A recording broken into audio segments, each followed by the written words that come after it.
To move in, there should be enough space for people to move in, just so that way everyone can hear all the beautiful speakers that we're going to have today, and everyone has access to the sound. Of course, move when you're on accord. Thank you so much. Free, free Palestine! Free, free Palestine! Free, free, free Palestine! Free, free, free Palestine! Free, free Palestine! Free, free Palestine! Free, free, free Palestine! Free, free, free Palestine! From the river to the sea! From the river to the sea! Palestine will be free! Palestine will be free! And from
because students and workers are coming together for Palestine.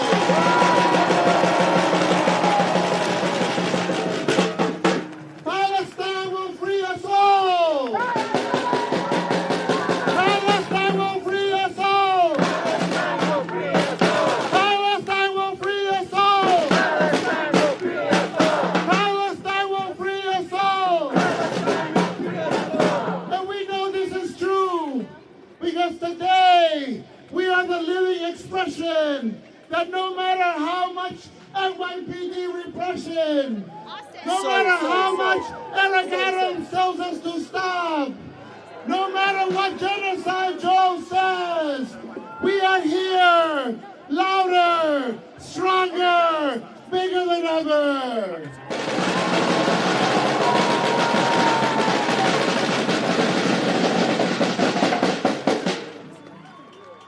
As we speak, there are over 150 student encampments across the country.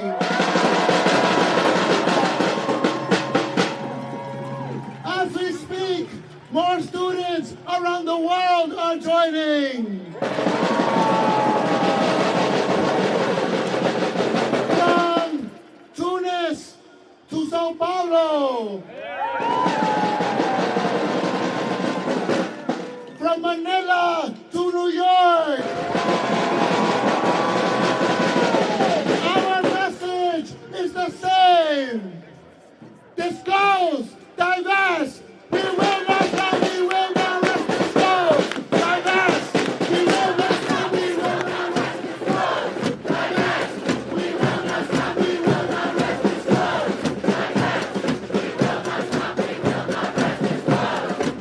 Divest. We will not stop. We will not rest disclose. Today, right here, this used to be called Foley Square, but now this is called Gaza Square.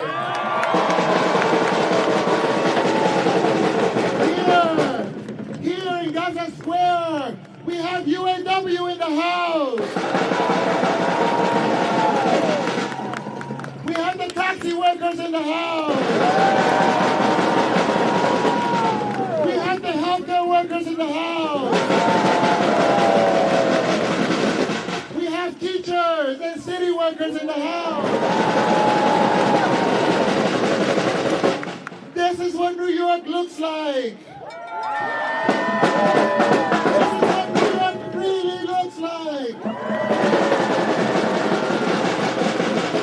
We also have Artists Against Apartheid. We have theater workers for ceasefire. We have labor for Palestine. All of us are coming together because we know Genocide Joe is wrong. Genocide Joe is wrong. And millions of people around the world are right. We demand a ceasefire now. But we want more than ceasefire. We want more than ceasefire. We want an end to Israel's occupation.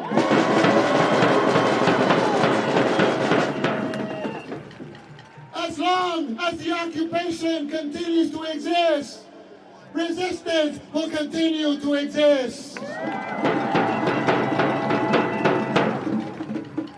So now we want to welcome as our first speaker, and we have a few speakers today that represent the workers' movement and the student movement. First up is our friend, our comrade, a leader in the Palestinian youth movement, Comrade.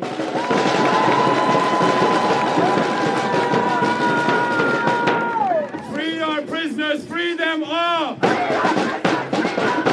Zionism will fall! Free our prisoners, free them all! Zionism will fall! Brothers and sisters, today we stand in solidarity with those who are still inside the NYPD's jails after their heroic student encampments.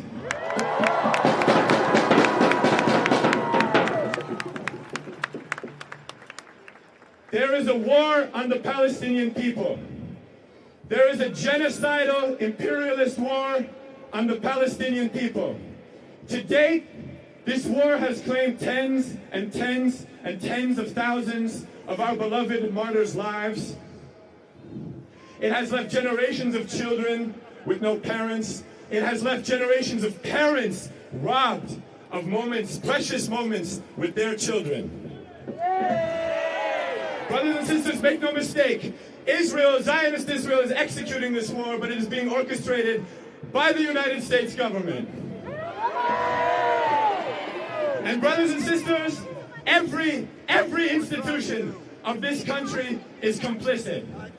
from the colonial universities who stick militarized police on student encampments, from city pension funds that are tied up in Israeli bonds, from the media that manufactures consent for this genocide right here at home in New York City. Brothers and sisters, it is clear that we cannot say that we are separate. This war is right here, it is right now. Brothers and sisters, if this war is right here and right now, then it is incumbent upon us to take our side in this war. It is incumbent on us to stand with our people's resistance in Palestine. We are here today on the Workers' Day, the International Workers' Day, to do that.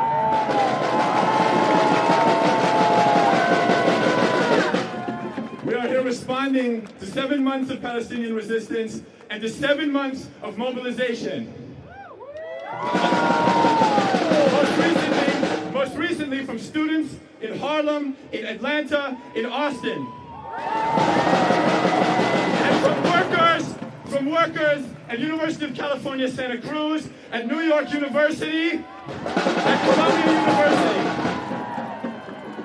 We are going to build on the 100 years of struggle that May Day has given for us. And we're going to stand firmly until there's a ceasefire with our people in Palestine's war of national liberation.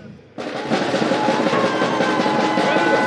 around you. Look at this. This is New York. This is us. This is the people who fight against the imperialist system and the capitalist system that oppresses us all over the world. We unite today under the banner of Gaza, under the banner of Palestine. This is what it means when we say that Gaza will free us all.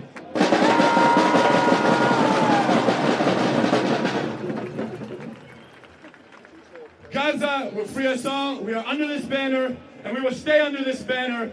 Long live Palestine! Long live Palestine! Long live Gaza! Long live Gaza! Gaza will free us all! Gaza will free us all! Zionism will fall! Zionism will fall!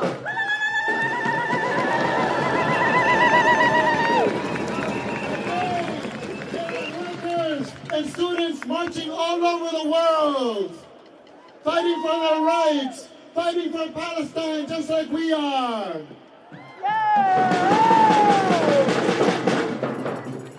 Up next, we want to invite a dear sister, a comrade in the struggle, president of UAW 2710 at Columbia University, our dear sister Julia. Thank you. I am so angry that I have been speechless all day. I'm going to do my best to stick to a few points. First, we're around the corner from where Columbia and City College students are waiting to be arraigned. Can we make some noise?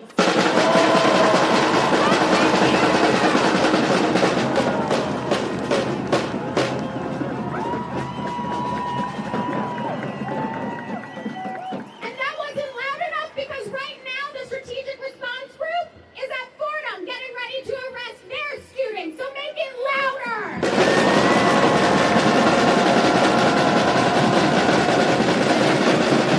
That's right!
NYPD must revoke endorsements of these politicians if they want to make good on their call for a ceasefire. Politicians who support genocide are not our allies in the labor movement.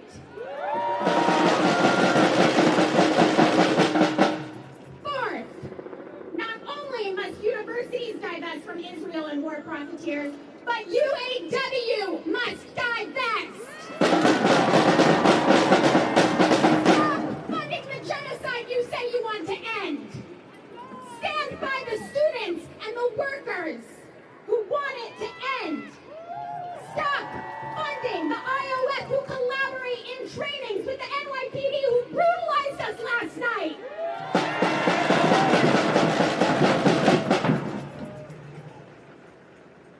I'm Irish American, and in Ireland, which has a storied history of solidarity with Palestine,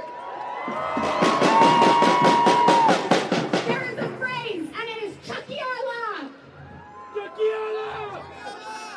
This means our day will come, our time will come, our time is right now. And so in this spirit, I am closing with two quotes from the Irish hunger striker Bobby Sands. The first with a minor amendment. There is nothing in their imperial arsenal that will break the spirit of one student or worker who does not wish to be broken. And the second, they have nothing to offer but brutalization and death. But we have hope and resistance. Free Palestine! Free, free Palestine! Free, free Palestine! Free, free, free Palestine! Free, free Palestine! Free, free Palestine!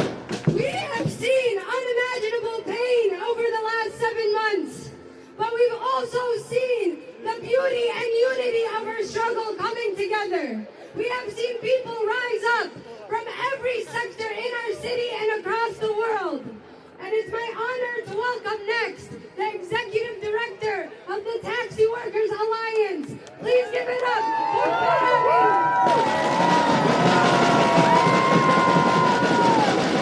Brothers and sisters, I bring you message of solidarity from the 28,000 members of the New York Taxi Workers Alliance.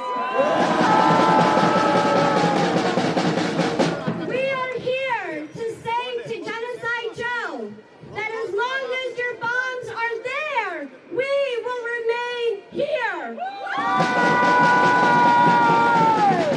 How dare this government inflict a genocide on a people that are majority children? How dare they inflict a genocide on our mothers, our fathers, on our elderly who have lived their entire lives under occupation and today, in the twilight of their years, must face down bombs.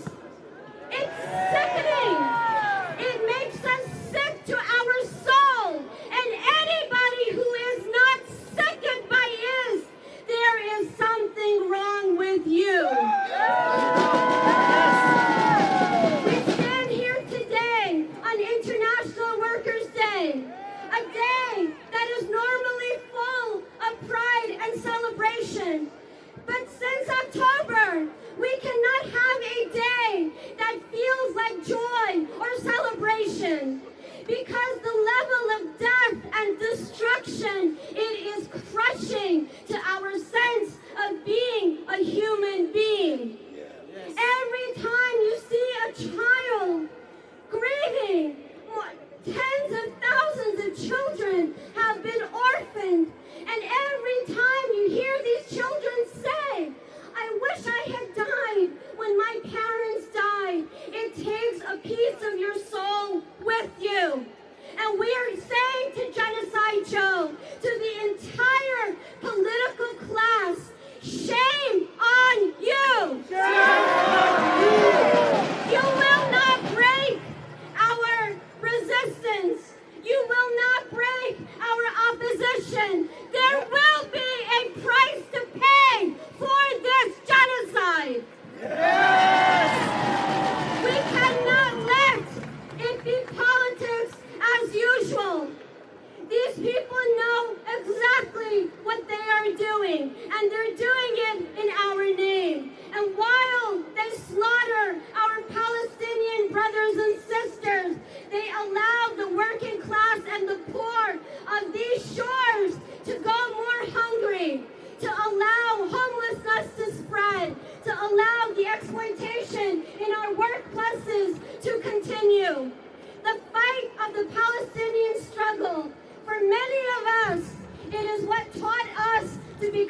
activists. It is what taught us to believe in courage. Yes. It is what taught us to believe in freedom. Yes.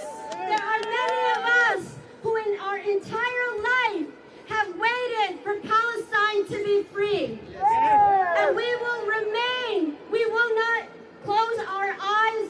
We will not shut our mouth. We will not put down our fists. We will not continue life as usual, because this genocide is not normal. The level of death and destruction is not normal. It's something that we must continue to fight with all the rigor in our heart, wherever we may be. We say to the students that we are so proud of you, that you who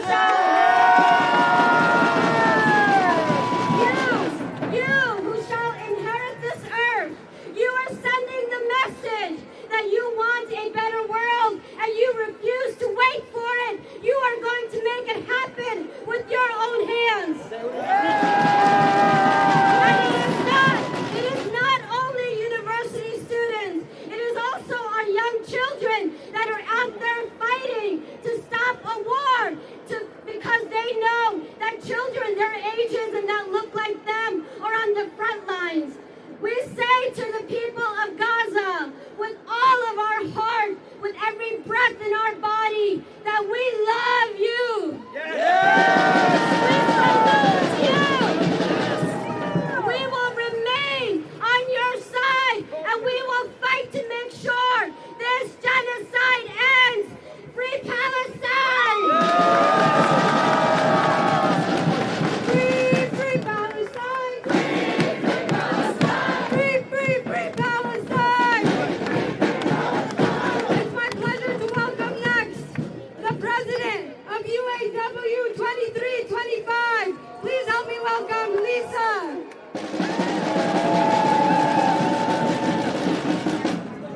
Thank you, everybody.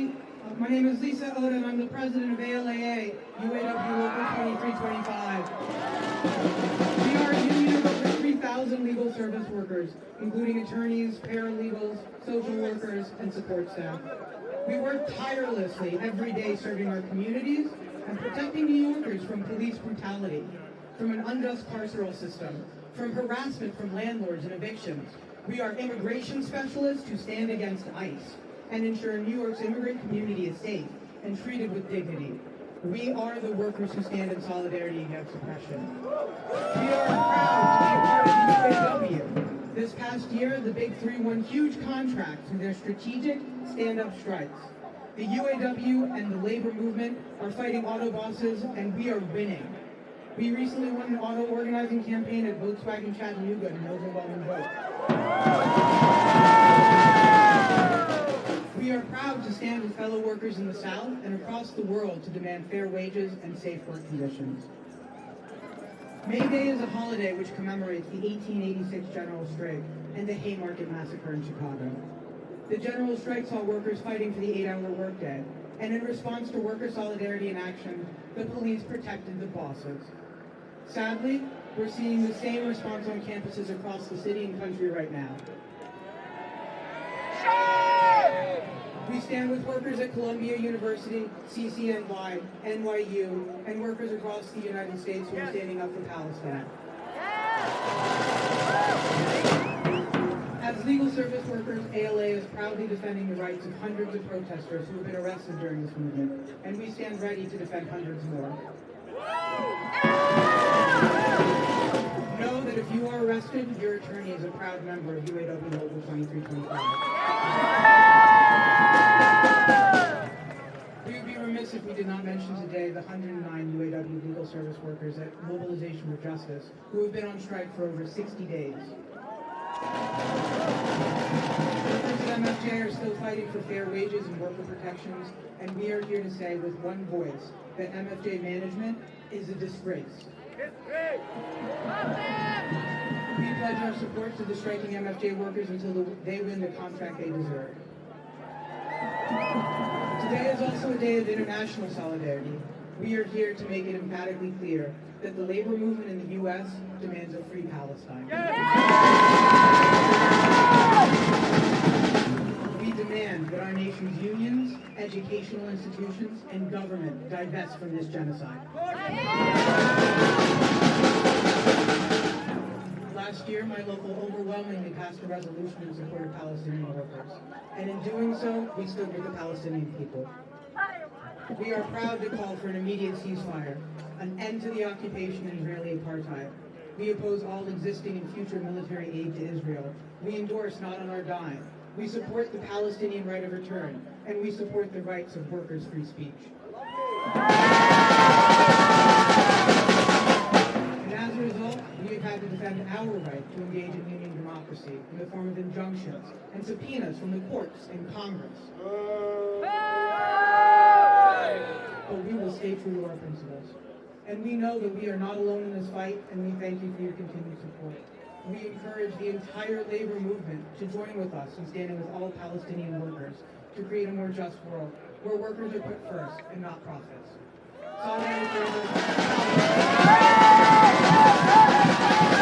Free, free Palestine! Free Palestine! Free, free Palestine! I can't hear you. Let's get louder!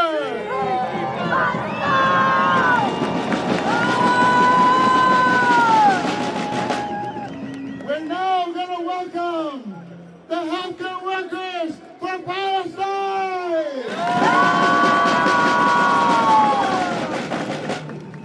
Free, free Palestine! Free, free Palestine!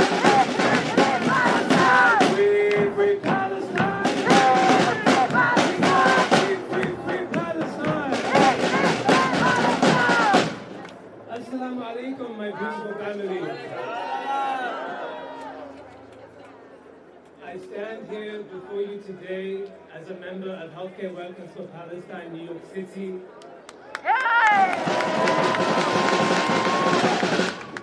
I stand here before you today with the intention to recenter the reasons why we're here out on the streets in mourning and in mobilizing. To start, I'm going to recount the brutality that we found in Nasser Medical Complex last weekend as a stark reminder of why we are here. I know our Palestinian family, this is a lot closer to them, so I'm just going to forewarn that I'll be speaking about the mass graves that our media has so intentionally neglected. Last weekend, at least 283 bodies were found in a mass grave in Nasser Medical Complex in Khan Yunis in Gaza. These bodies, our family's bodies, were found 3 meters into the ground, covered in waste, headless, skinless, organless, some of them zip-tied, and some of our healthcare workers still in their scrubs. 3 days later on Democracy Now!, we find out it wasn't 283 bodies, it was at least 300. 3 days after that, we find out it's at least 400. And we're tired of playing this game of numbers. How do you expect us to keep count with how many of our family are massacred when the people whose job it is to count the death toll, the murder toll in the Ministry of Health in Gaza have also been massacred? This is the brutality of settler colonialism that we are out here on the streets mobilizing against. And as the media misconstrues our oppression as their colonizer ancestors and masters have taught them, we see they're hell-bent on burying our truths and maligning our movement with their untruths.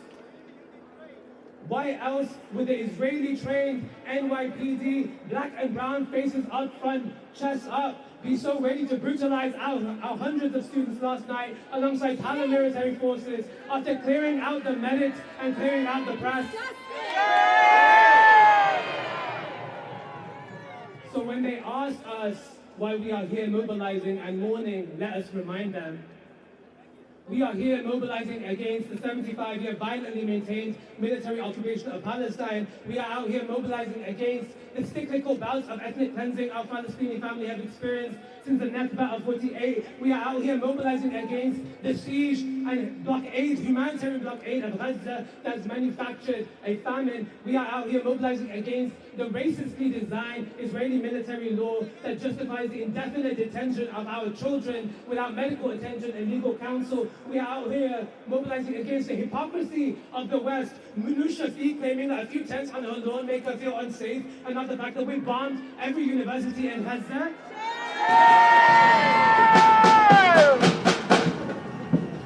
We're out here mobilizing against the ongoing genocide of Palestine. And when they ask us when we will tire, we will tell them that we will not. Because in our movement, inshallah, our steadfastness is mirrored on the steadfastness of the Palestinian people. And we don't have to be Palestinian to know our Palestinian family is built a little different. SubhanAllah, may Allah be pleased with each and every one of them. So I'm gonna end and leave y'all with this. May we as non-Palestinians work actionably towards the day where we are helping our Palestinian family pack for their return home.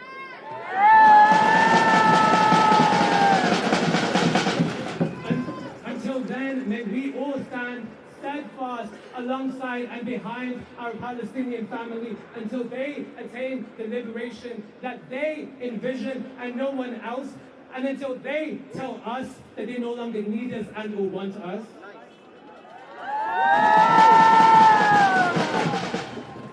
Free Palestine, y'all. Thank you very much.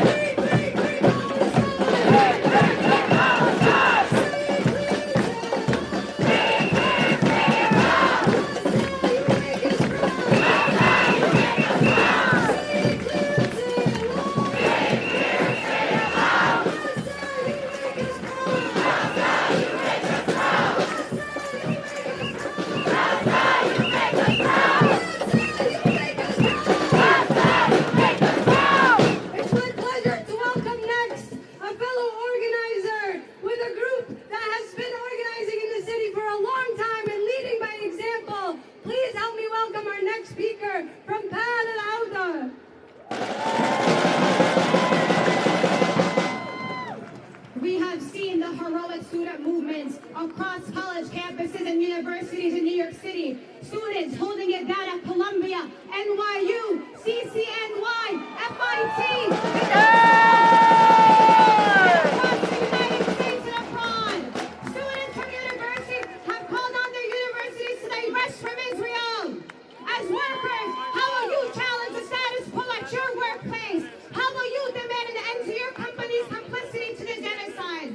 As we watch the Palestinian death toll continue to rise this May Day, as we mark 76 years since the colonization of Palestine and the mass displacement of over 750,000 Palestinians during the ongoing 1948 Nakba, we ask you to disrupt business because there is no business as usual during the genocide. We have seen the students be at the forefront of activism, and they're leading an intifada movement right here in the U.S., in New York City. Workers, we must step up. The working class runs society, and we, the working class, can shut it down. Shut it down. What? Shut it down. What? Shut it down. What? Shut it down. Shut it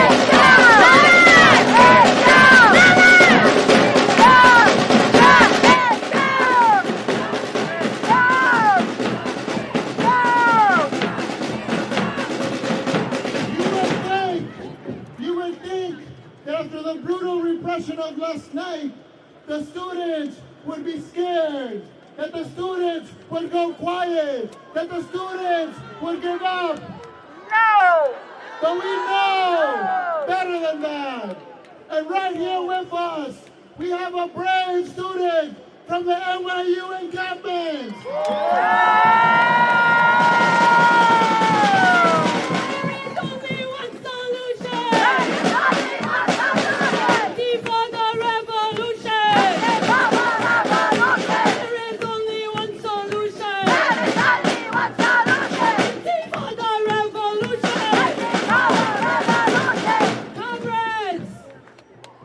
speaking to you as a student from the NYU encampment in solidarity with encampments and workers across the globe. We are here to uplift the call to escalate for Gaza. The student intifada continues. We are undeterred. We do everything we do for Palestine with Gaza as the heart.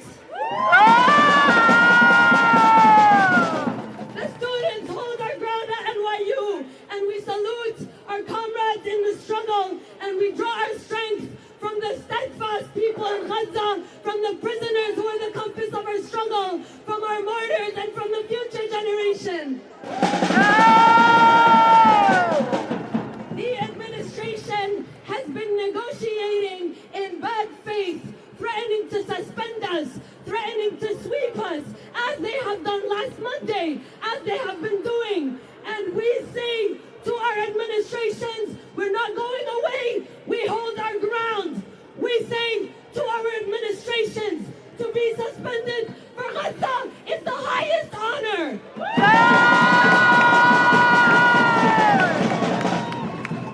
Divestment is a means to an end. It is just the beginning. It is a strategy that will serve the larger cause we are united for liberating Palestine and all oppressed people across the globe.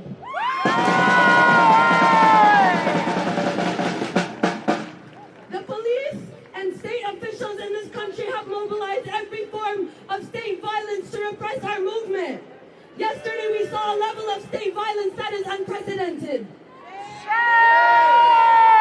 As we see the death toll escalating by the hundreds, we ask how many more Palestinians have to be killed for our universities to listen to our demands. How much more bloodshed and Palestinian blood spilled is enough to satisfy this institution's bloodthirst. When one camp goes down, 10 more rise, and we heed the call from Gaza to continue the intifada. The student intifada lives on. Free Palestine! Free Palestine! Free Palestine! It's my pleasure to welcome next a true comrade and friend who's been out here to shut it down again and again and again. Please help me welcome Mia from the Party for Socialism and Liberation. Free them all! Free them all! Break the chains and let them fall! Break the chains and let them fall! We come out here on the eve of the student uprisings! But we come out here not because we hate Columbia, not because we hate NYU, not because we hate Fordham, and not even because we hate Eric Adams or Joe Biden, but because every sector of our society has mobilized for the past 9 months to say that there is no business as usual during genocide. Every student, every doctor, every artist, every worker has stood up to say that we are tired of this capitalist system. We are tired of a system that allows for the murder of over 35,000 Palestinians. We are tired of a system that gives over $14 billion to Israel just this past week. And we are tired of a system that allows our young students to be beaten and brutalized.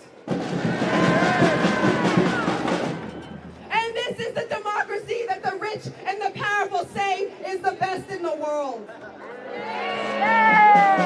Where every politician is bought and is a servant of the billionaire class. And that's why our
genocide. I was recently arrested and fired by Google for protesting the company's profit from genocide. And I am joining you here on May Day to cement tech workers' solidarity with workers and students everywhere to say no to apartheid, no to occupation, no to imperialism, and no to genocide and fascism.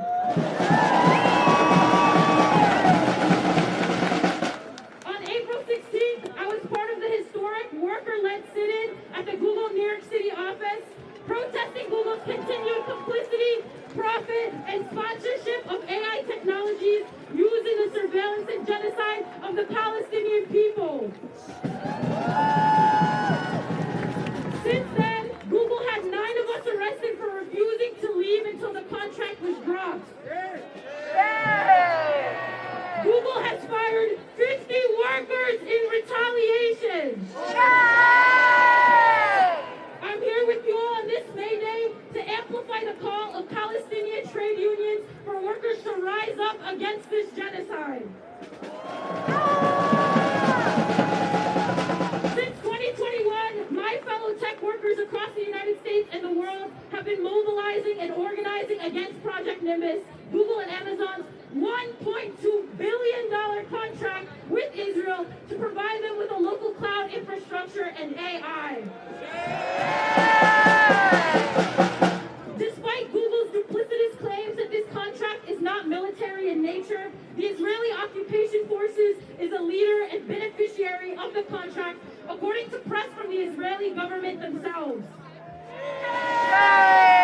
In late March, Time magazine reported on new deals happening between Google and the Israeli Ministry of Defense, provided through Project Nimbus.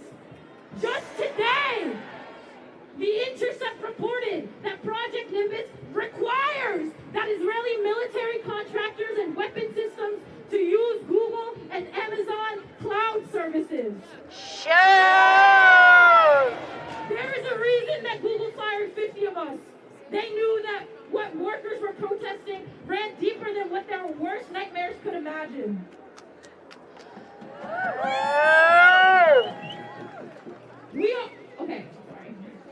I demand that Google leadership respond to their employees' calls for an end to Project Nimbus and a commitment to no tech for apartheid, no tech for genocide. Even as an ex-Google worker against genocide, I promise that we will not stop until Nimbus is dropped.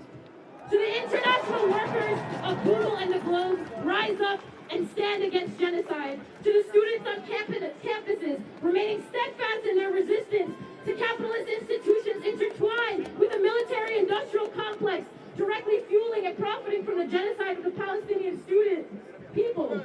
We are in resistance with you. Student resistance was the inspiration for our sit-in at Google. As workers and students, we have much to learn from one another about how we engage in struggle against empire. Empire must fall. All of our lives depend on it. There is no life worth living under empire. Collectively, we must fight to build new worlds that value the sanctity of life. We will not stop. We will not rest until Palestine is free, until we are all liberated. Free Palestine! Free Palestine! Free Palestine! Free Palestine! Please help me welcome next from UAW Labor for Palestine.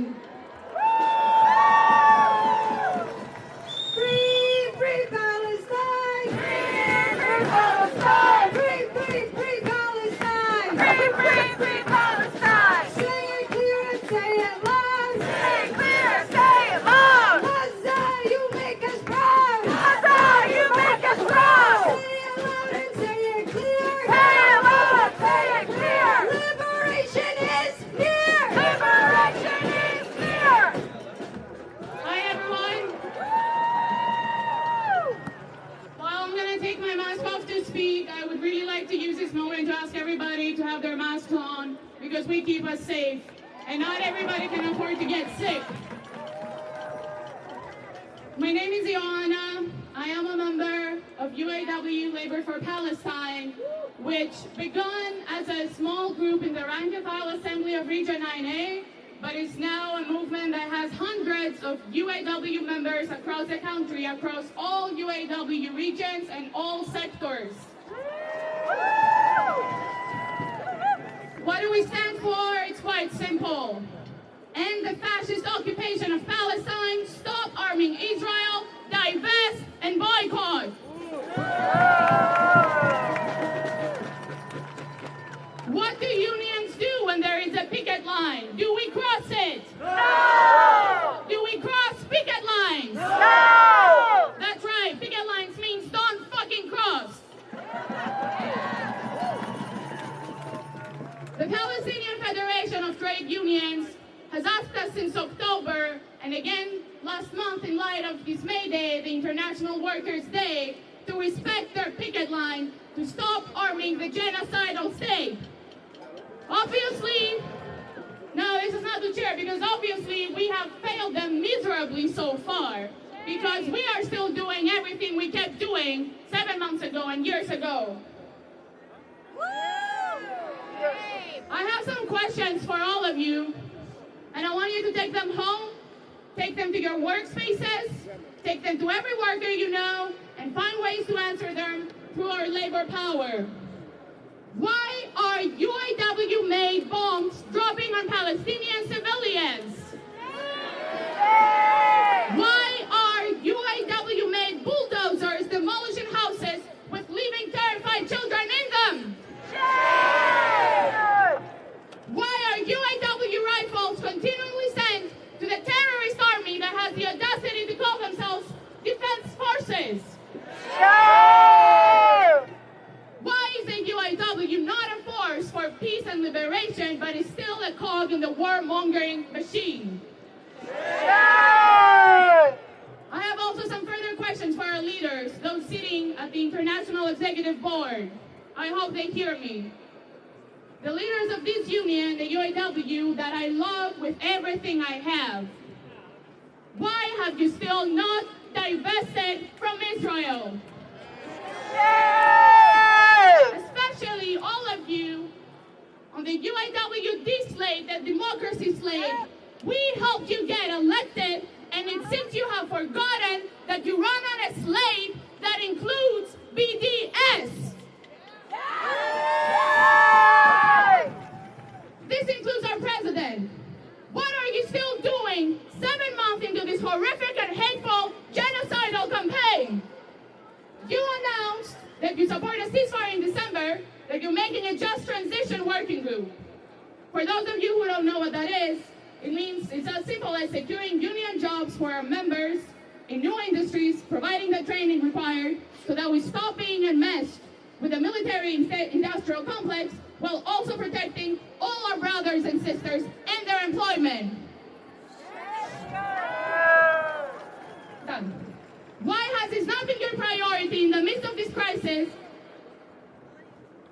Why is our union still directly involved and complicit? The time for excuses is over. It has long been over.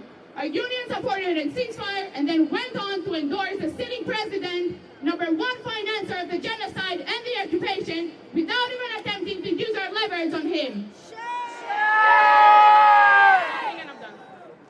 This week, we have been informed that the UAW Executive Board is meeting as a board to vote on whether they decide to divest from Israel. They better not let us down. You all know how to organize. I'm not going to tell you what to do and who to email. But after this powerful march today, I am asking you to do everything you can to push our elected leaders to divest and to help us to wage our labor power to block the arming of Israel right now.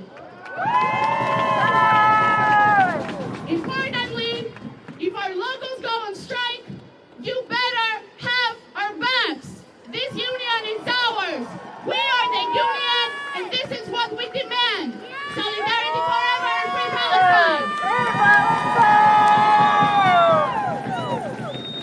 Free, free Palestine! Free Palestine! Free, free, free Palestine! Free Palestine! Free,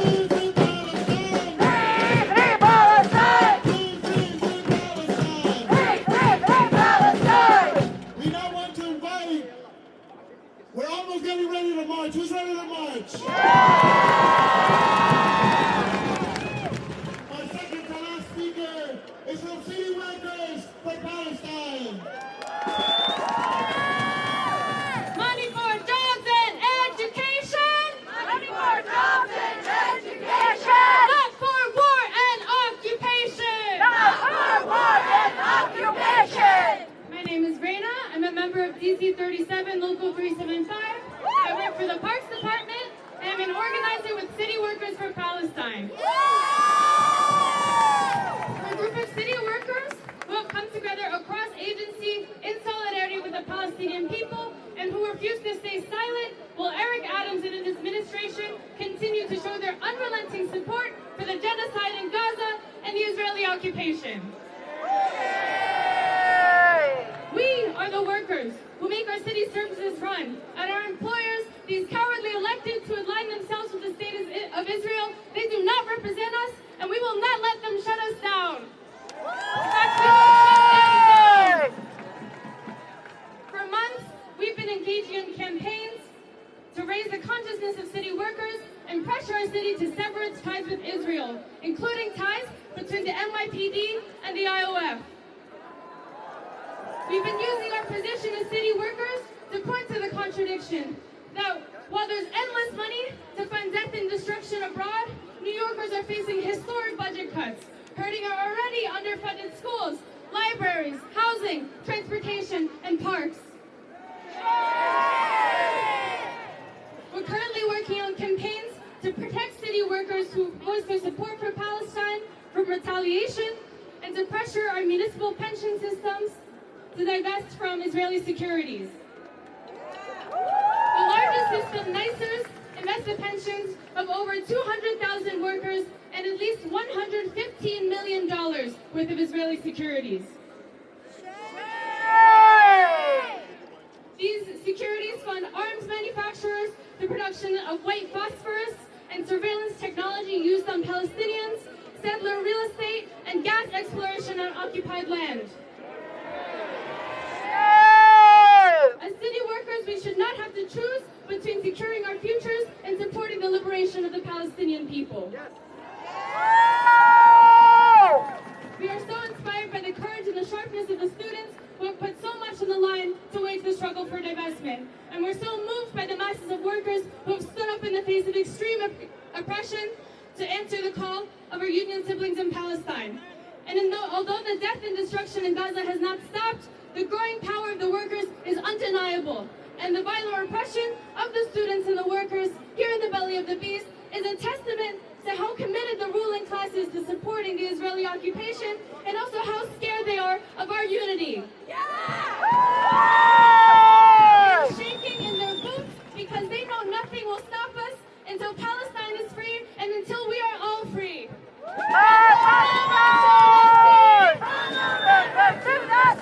Palestine will be free! Palestine will be free! From the sea to the river! From the sea to the river! Palestine will live forever! Palestine will live forever! Free, free Palestine! Free Palestine! Free, free, free Palestine! Free Palestine! Next we have a speaker from New York City Labor for Palestine. Please give it up.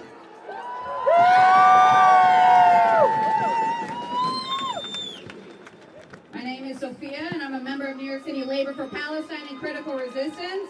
I am also a 2325 trustee and proud member of the rank and file led caucuses UAW Labor for Palestine and UAW 2325 Labor for Palestine.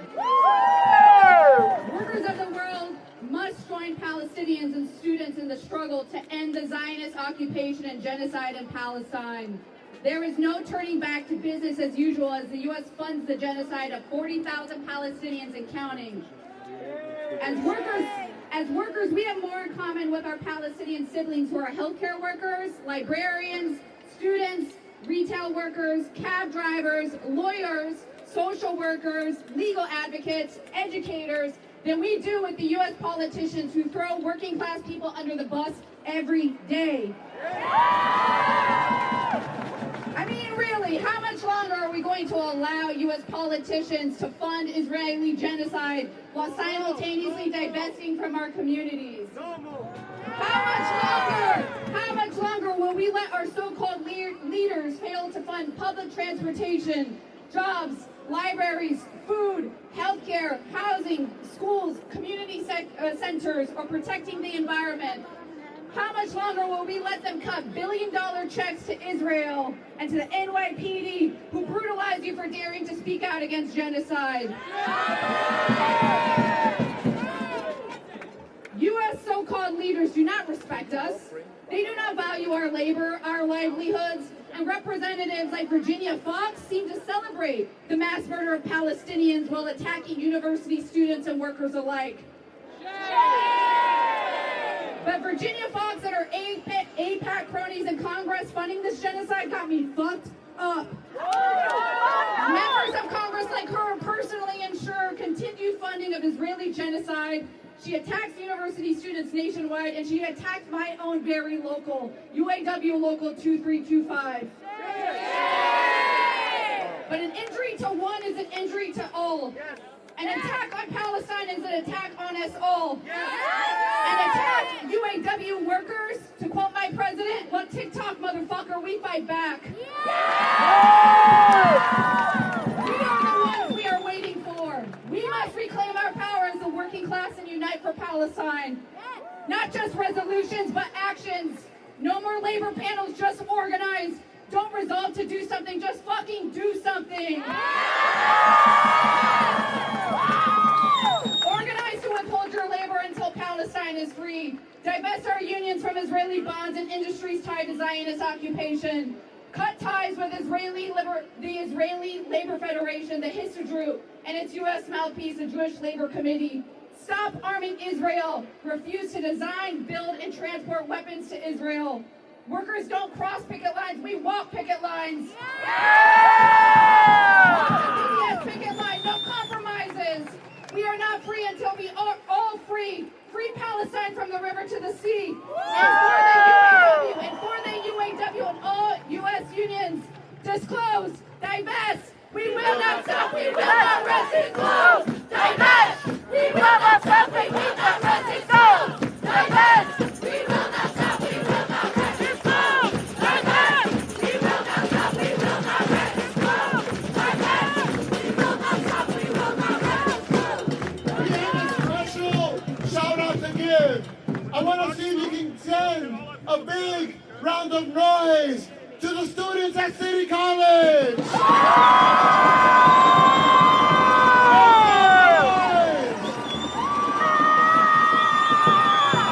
Stand up for the children of the working class, the students at City College. Who have never stopped resisting. The program here is over. We are ready to march? Yes!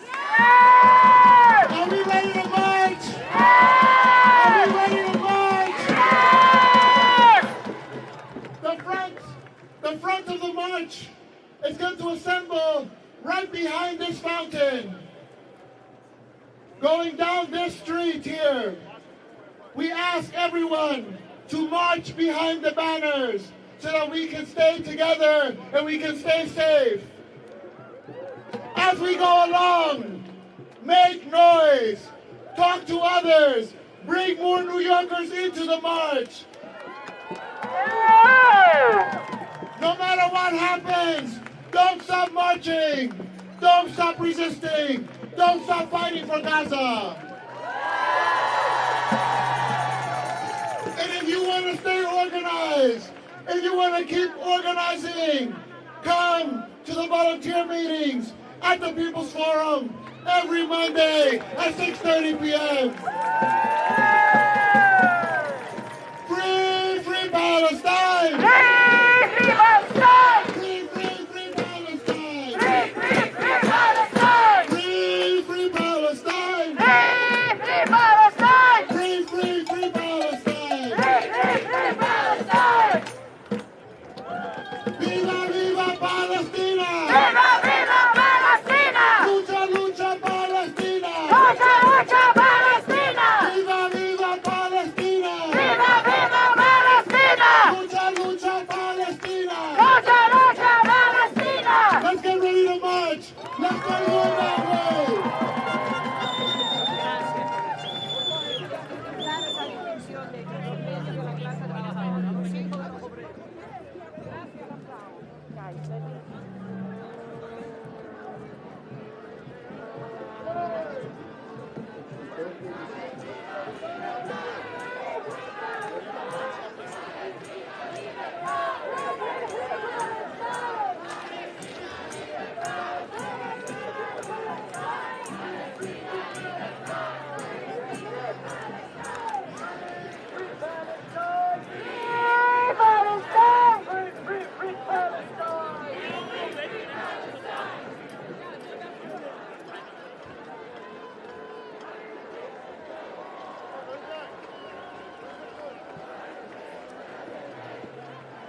Palestine! Free, free, free Palestine! Free, free Palestine! Free, free, free Palestine! From the river to the sea! Palestine will be free! Palestine will be free! From the river to the sea! From the river to the sea! Palestine will be free! Palestine will be free! From the sea to the river! From the sea to the river! Palestine will live forever! Palestine will live forever! From the sea to the river! From the sea to the river! Palestine will live forever! New York City, New York City, you will learn. Better coming through, better coming through. By the million coming.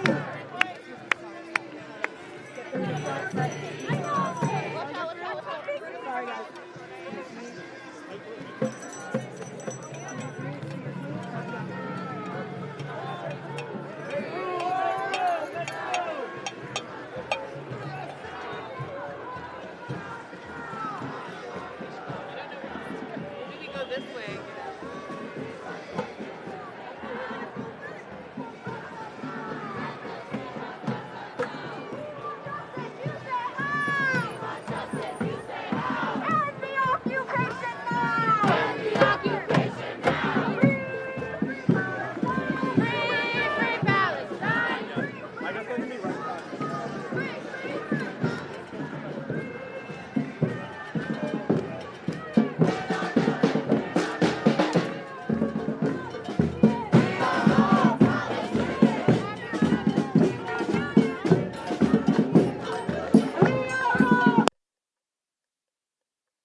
Check, check, check. 1, 2. Seems that we are live. I'm Rachel Hu. I'm here with Breakthrough News, normally a producer, and normally the managing editor of our Disruptors program, which I'm definitely going to talk about for all of you listening. But we're here in the front of the march. It's May Day. That means so many things to so many people all around the world. That's International Workers' Day. International Workers' Day is really an incredible coming together of people today. Like the organizers mentioned earlier, it is in every way, shape, and form unique in the U.S. to see that labor has joined up with students and joined up for the cause of an international issue like Palestine. This is a big development for the movement here in the United States. So we're very excited to be on the ground. And if you're just tuning in, we're here. It's May Day. There are, at this point, the march continues to grow as more and more workers get off of work. They join the crowd. It looks like we're getting ready to march. There are tons of drums bringing very high energy here in the scene of the crowd. There really is an incredible energy. My God, it's beautiful to see.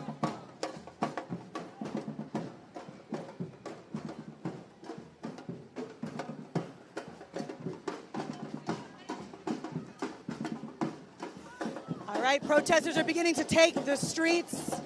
I can see that this is these drums are really great. Wow.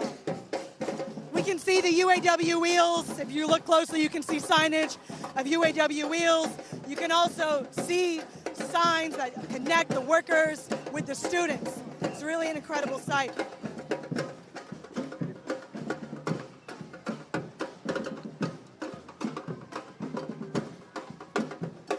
So if you're just tuning in, we're at the May Day demonstration.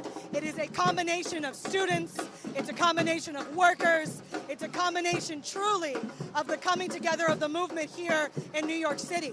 And it's an incredible thing to see. This is making history for the ways that all of the different movements are coming together.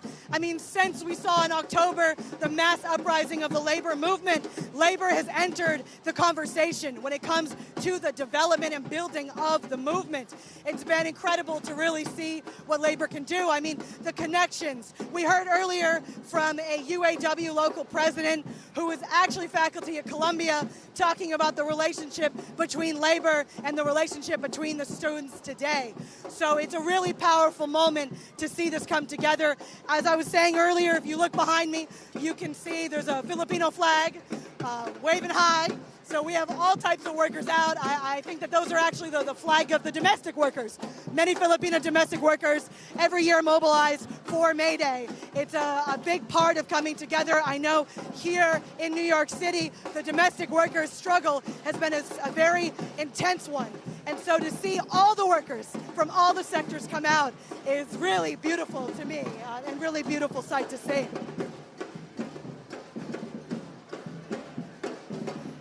So if you're just tuning in and you haven't subscribed to Breakthrough News yet, please do so. That's Breakthrough News. If you're on YouTube, just hit the subscribe, hit that like button, hit the bell. If you're not on YouTube and you're instead on Twitter, if you haven't followed us on Twitter, follow us there at BT Newsroom. We're doing our best to cover live everything that's going on in the movement across the country. We've been doing that through our Disruptors program, actually hearing from activists who send in footage all around the country. The mainstream media doesn't want you to see this. They don't want you to see the power that there is when students and workers stand together. Not to mention as well, today is May Day. It's historic. And if you don't know the history of May Day, it's always worth going again. May Day has an incredible legacy. It's a really an impressive history that people need to know about because it started here in the United States. It was 90,000 workers who came together to protest. I think 40,000 of them were on strike, standing together to fight for the 8-hour workday. That's why in the United States we have the 8-hour workday. That's the legacy of May Day. And the legacy of May Day is workers going on strike. And I can say in the last week we've seen students really go on strike, risk it all. I mean, we're seeing that legacy in real time. So if you don't know about May Day, definitely encourage you to learn about it because even though it started here in the United States, we saw that historically American workers were cut off from the rest of the world who continues to demonstrate. I can imagine right now there are truly hundreds of thousands, if not millions of workers in the streets as we speak, celebrating May Day. This is a day to celebrate workers, but today here in New York City, we're celebrating workers, but we're celebrating the power of workers and students when they stand together. So if you can look behind me, there's some really incredible scenes of just energy. Wow.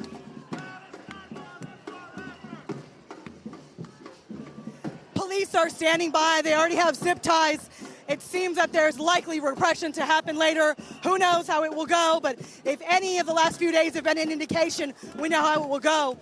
Last night, our reporter, Kay Pritzker, was at Columbia University. I mean, he himself was kettled into a room and blocked, and he was pressed. So you can just see that the institutions, those in power, are very much so afraid at this moment of what the movement is bringing. I was actually at Fordham University earlier today for a similar encampment that's happening. We're covering it on Twitter if you want to see what's going on at Fordham. Last update I had heard was that there were police that were moving in to arrest encampments, the rest of the students in the encampment, and arrest the people on the outside. But they're going strong regardless. So it's a really incredible thing to see. Almost every single university here in New York at one point or another has had an encampment. And even in New Jersey, we saw Princeton. And right now in Long Island, actually, there's also Stony Brook University. 150 universities or more have actually been in revolt. Truly, there's no other way to describe it. Just a mass uprising.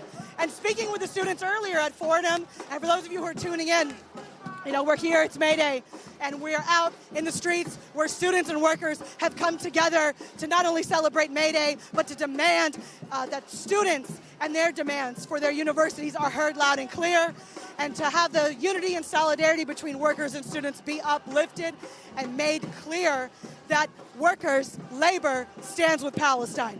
So if you're just tuning in, that's where we are. But to get back to my story, with the students earlier at Fordham, the students who have been arrested, who have been suspended, the students at Columbia, every student I've spoken with has been empathetic, has been understanding, has been articulate, and has been very clear about why they are here. We heard from an NYU student earlier. If you want to rewind in the stream, we saw an NYU student who faced suspension speak out about it. They have a true and profound, really deep understanding of why they're out here.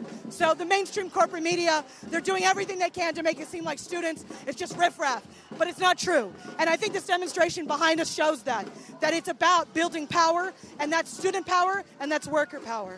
So if you want to take a look behind us, it's really incredible. If you're just tuning in, we're here today at the protest for May Day, a historic protest for May Day, because students and workers have come together to be able to stand with one another for Palestine. It's been a long time since labor has been able to take definitive stances on international issues. And so for the labor unions, UAW in particular, who we heard from earlier as well, UAW was speaking out and saying, that they stand with Palestine. They put out an incredible statement. You have to check it out. There's a lot of other labor unions who put out statements in support of Palestine. It's clear that labor is in the conversation. It is clear that labor has taken a stance on international issues that matter to U.S. workers. And I think it's empowering to see that the workers stand with the students, because what it shows is consistently, over and over again, that the narrative that's being spun, the mainstream corporate media narrative that's being spun, that these students are in isolation or it's outside agitators, it's not true. It's not just the students rising up, it's the people of the United States, and today the workers, which is, of course, all the people of the United States. But we've seen people stand in solidarity in mass demonstrations outside the students. So continue to check out and see what's going on. The drums are still going strong. I see a UAW flag. That's actually the ALA flag of the legal attorneys who spoke earlier. You can check them out. There's actually they were called to Congress because their union chose to pass a resolution for Palestine. Labor being called to Congress. It's insane. So you can see the energy happening.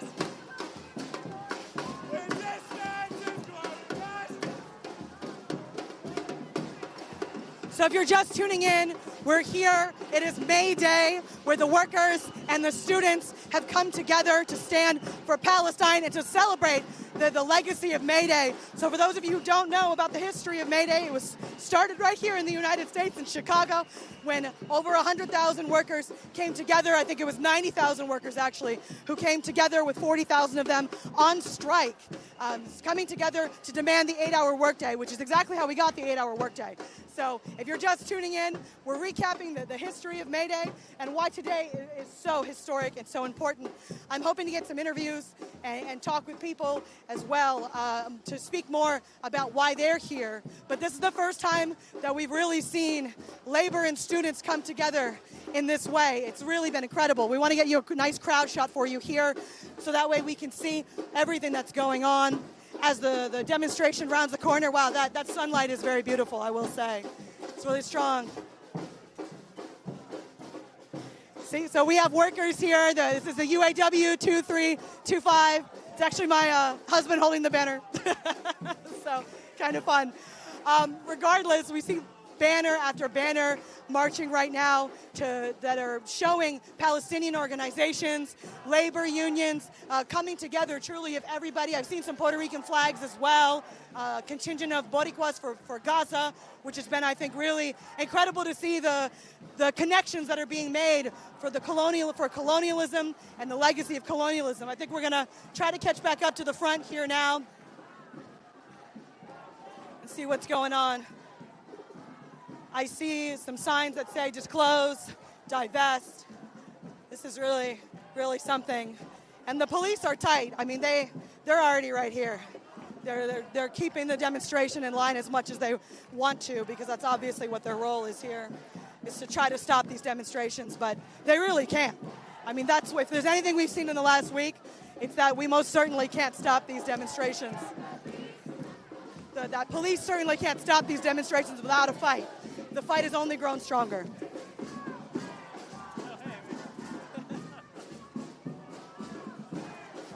So we see here a banner for the Palestinian youth movement in the front. Craig is catching up here, our cameraman, to get some wonderful shots of these drones. Wow.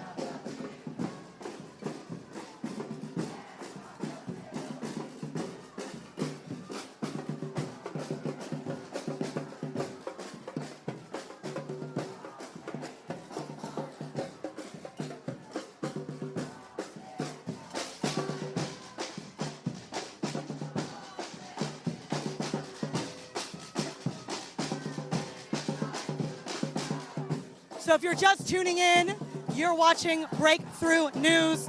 That's Breakthrough News at BT Newsroom on socials. If you haven't been following us on social media, please do so. We're on Twitter, we're on Instagram, and that's on Twitter in particular is where we have been giving live updates for actions happening all across the country. Through our Disruptors program, actually, breakthroughnews.org/disruptors. If you want to send in footage, you can also email us at contact@breakthroughnews.org. We're looking to cover all the actions happening across the United States. So if you're tuning in right now, we are here on the streets. It is May Day, which means the energy is high, a celebration of the workers, International Workers' Day. And the U.S. has stood very firmly here in New York. U.S. workers have said that we're going to have an international May Day this year, which I think is historic and very exciting and liberating, because there are so many students out here as well as workers standing united. After the police swept the Columbia encampment last night, as you can see, they have their zip ties. They're ready. They clearly want to make arrests. That's kind of what they're obviously hoping to do here. But last night, the Columbia police went into Columbia University. They swept the encampments in every way. They're repressing the students. They're trying to stop this movement, but they can't. And I think that with the new energy from the workers today, students have been really, I think students feel that hope. And I think all of us feel that hope. I think I've seen some really beautiful media coming out of Palestine sharing that Palestinian people feel hope for what they see in the United States. And that's why the students continue to keep going. And I want you to look behind me and take a sec to check out how incredible this is. So, if you're not following Breakthrough News, I want to encourage you to do so at BT Newsroom. Become a patron, help support our work. It's not easy to be independent media.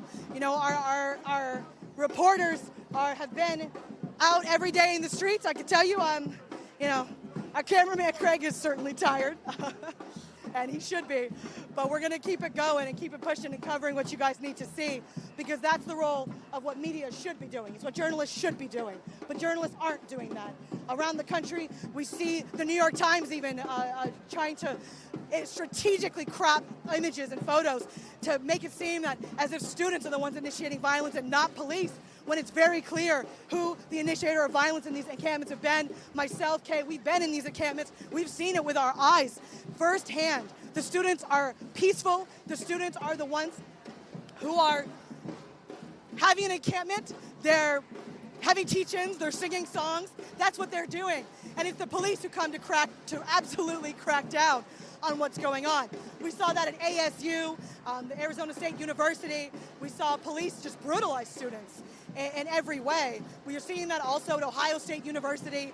Terrible repression. I mean, I was speaking with activists at Ohio State University, and they were sharing with me how when they dealt with interrogation, they were being horrifically interrogated, just brutalized, while they were arrested by police to try to intimidate them, stop them, but they're not going to stop. We're excited to have some people to interview here. Could you share your name, and if you're with an organization, to share your organization?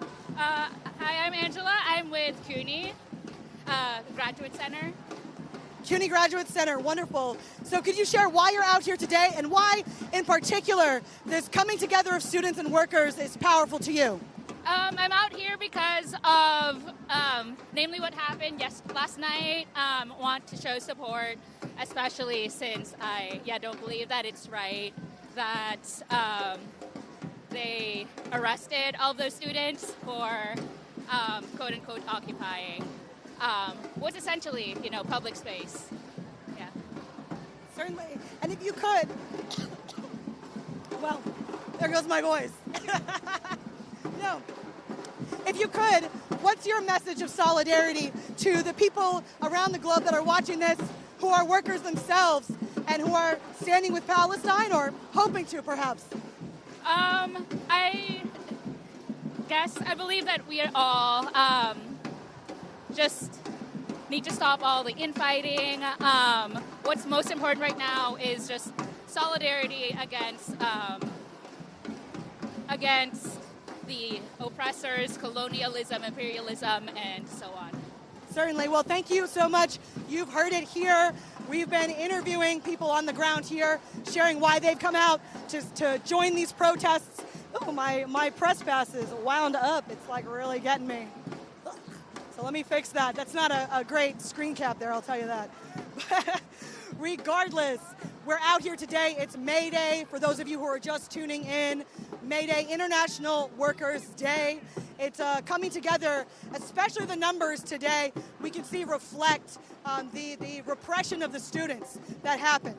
Because last night, the students were raided at Columbia University. I know CCNY, we were speaking to a graduate student as well from CUNY who shared a little bit more about what's going on at CUNY.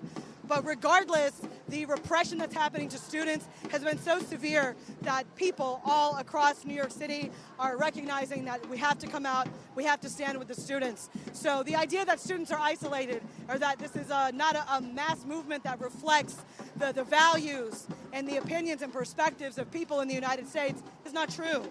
I mean, we really see people today standing with the students and against the repression that's been happening. So I want to go back to what's going on here. We're still at the front of the march. It's hard to see the back.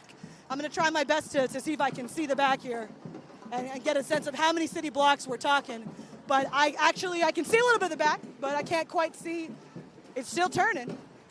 So I know for a fact we've got at least 4 or 5 city blocks, so that's pretty great to see in terms of numbers. I saw a couple of people from the sidewalk, it seems maybe getting off of work, come and join the protests. So that's definitely incredible to see. So those of you who are just tuning in, you're watching Breakthrough News. If you haven't followed us yet, please do so at BT Newsroom. You can follow us on Instagram, on Twitter, anywhere that you can find social media. You can find us to get live updates about what's going on all across the country. So like I was saying, all across the country, we've been posting about actions that have been sent in to us through our Disruptors program, which you can also join if you want to check that out. breakthroughnews.org/disruptors. That's what I do, and that's something that I'm really passionate about because it's how we tell stories live on the ground. That's the role of independent media. That's the role of Breakthrough News, is to not give you filtered media like the corporate media, cropping strategically the information that they want you to see, and when they want to hide this kind of information from you, that there is mass demonstrations that stand with Palestine, and that students stand with Palestine, and that workers stand with Palestine together. So either way, we're going to keep going back to the crowd to see what's going on here.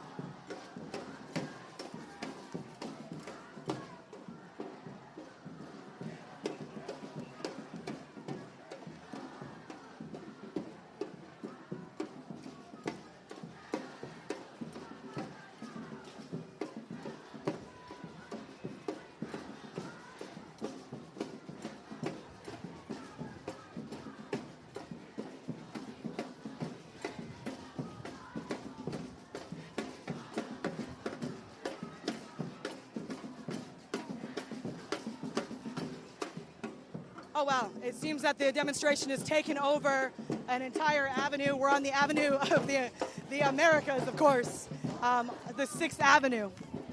And to see so many people just, wow, be in the street, it's really impressive. It's really incredible to see. See, an injury to one, free Palestine is an injury to all. It's been incredible to see some of these signs that people have come out with. Want to get a little more in the crowd so you can feel the energy of the crowd.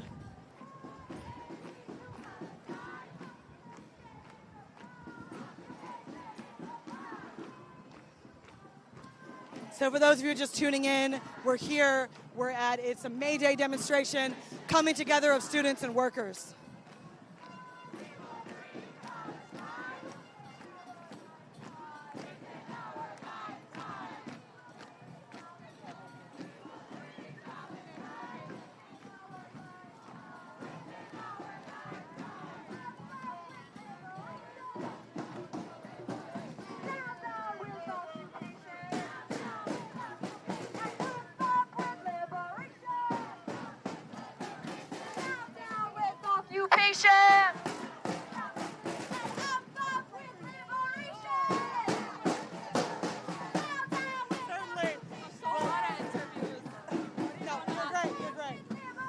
So we're here today. This was a student at NYU who's been really brave and incredible in the risks that she's taken.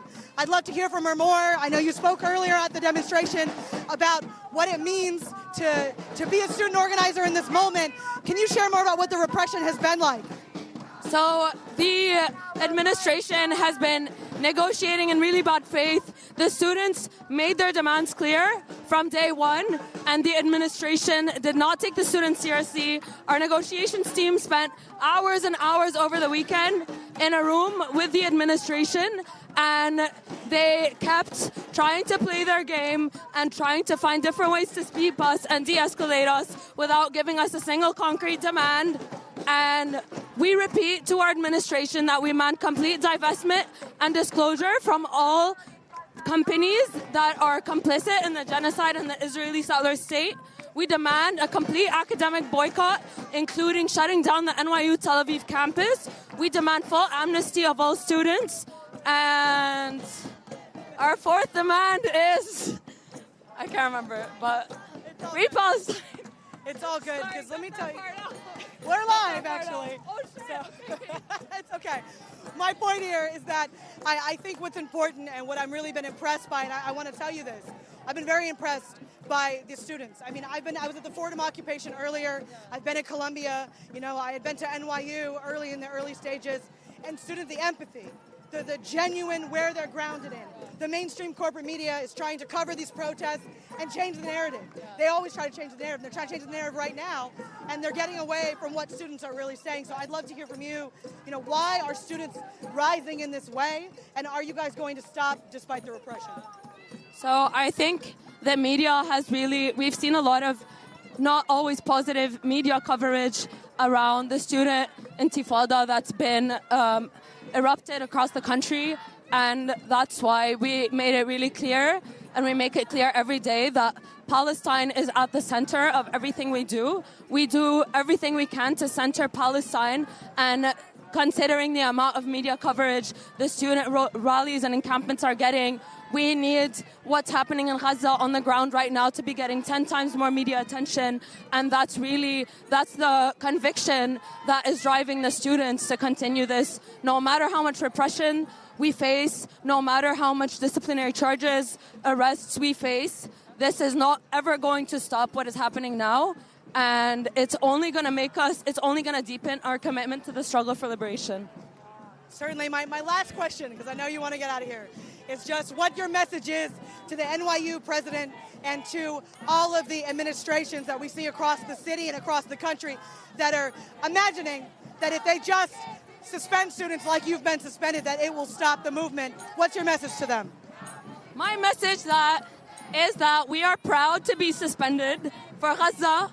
We are proud. It is the highest honor to be suspended for Palestine. You can expel us. You can take away our funding. You can take away our visas. We have power in numbers, and the masses and the students are on the side of liberation, and the administration is scared, and we are pushing the administration to its limits, and the administration made it clear that divestment is not on the table for them. So as long as they are not giving us divestment, we will not stop.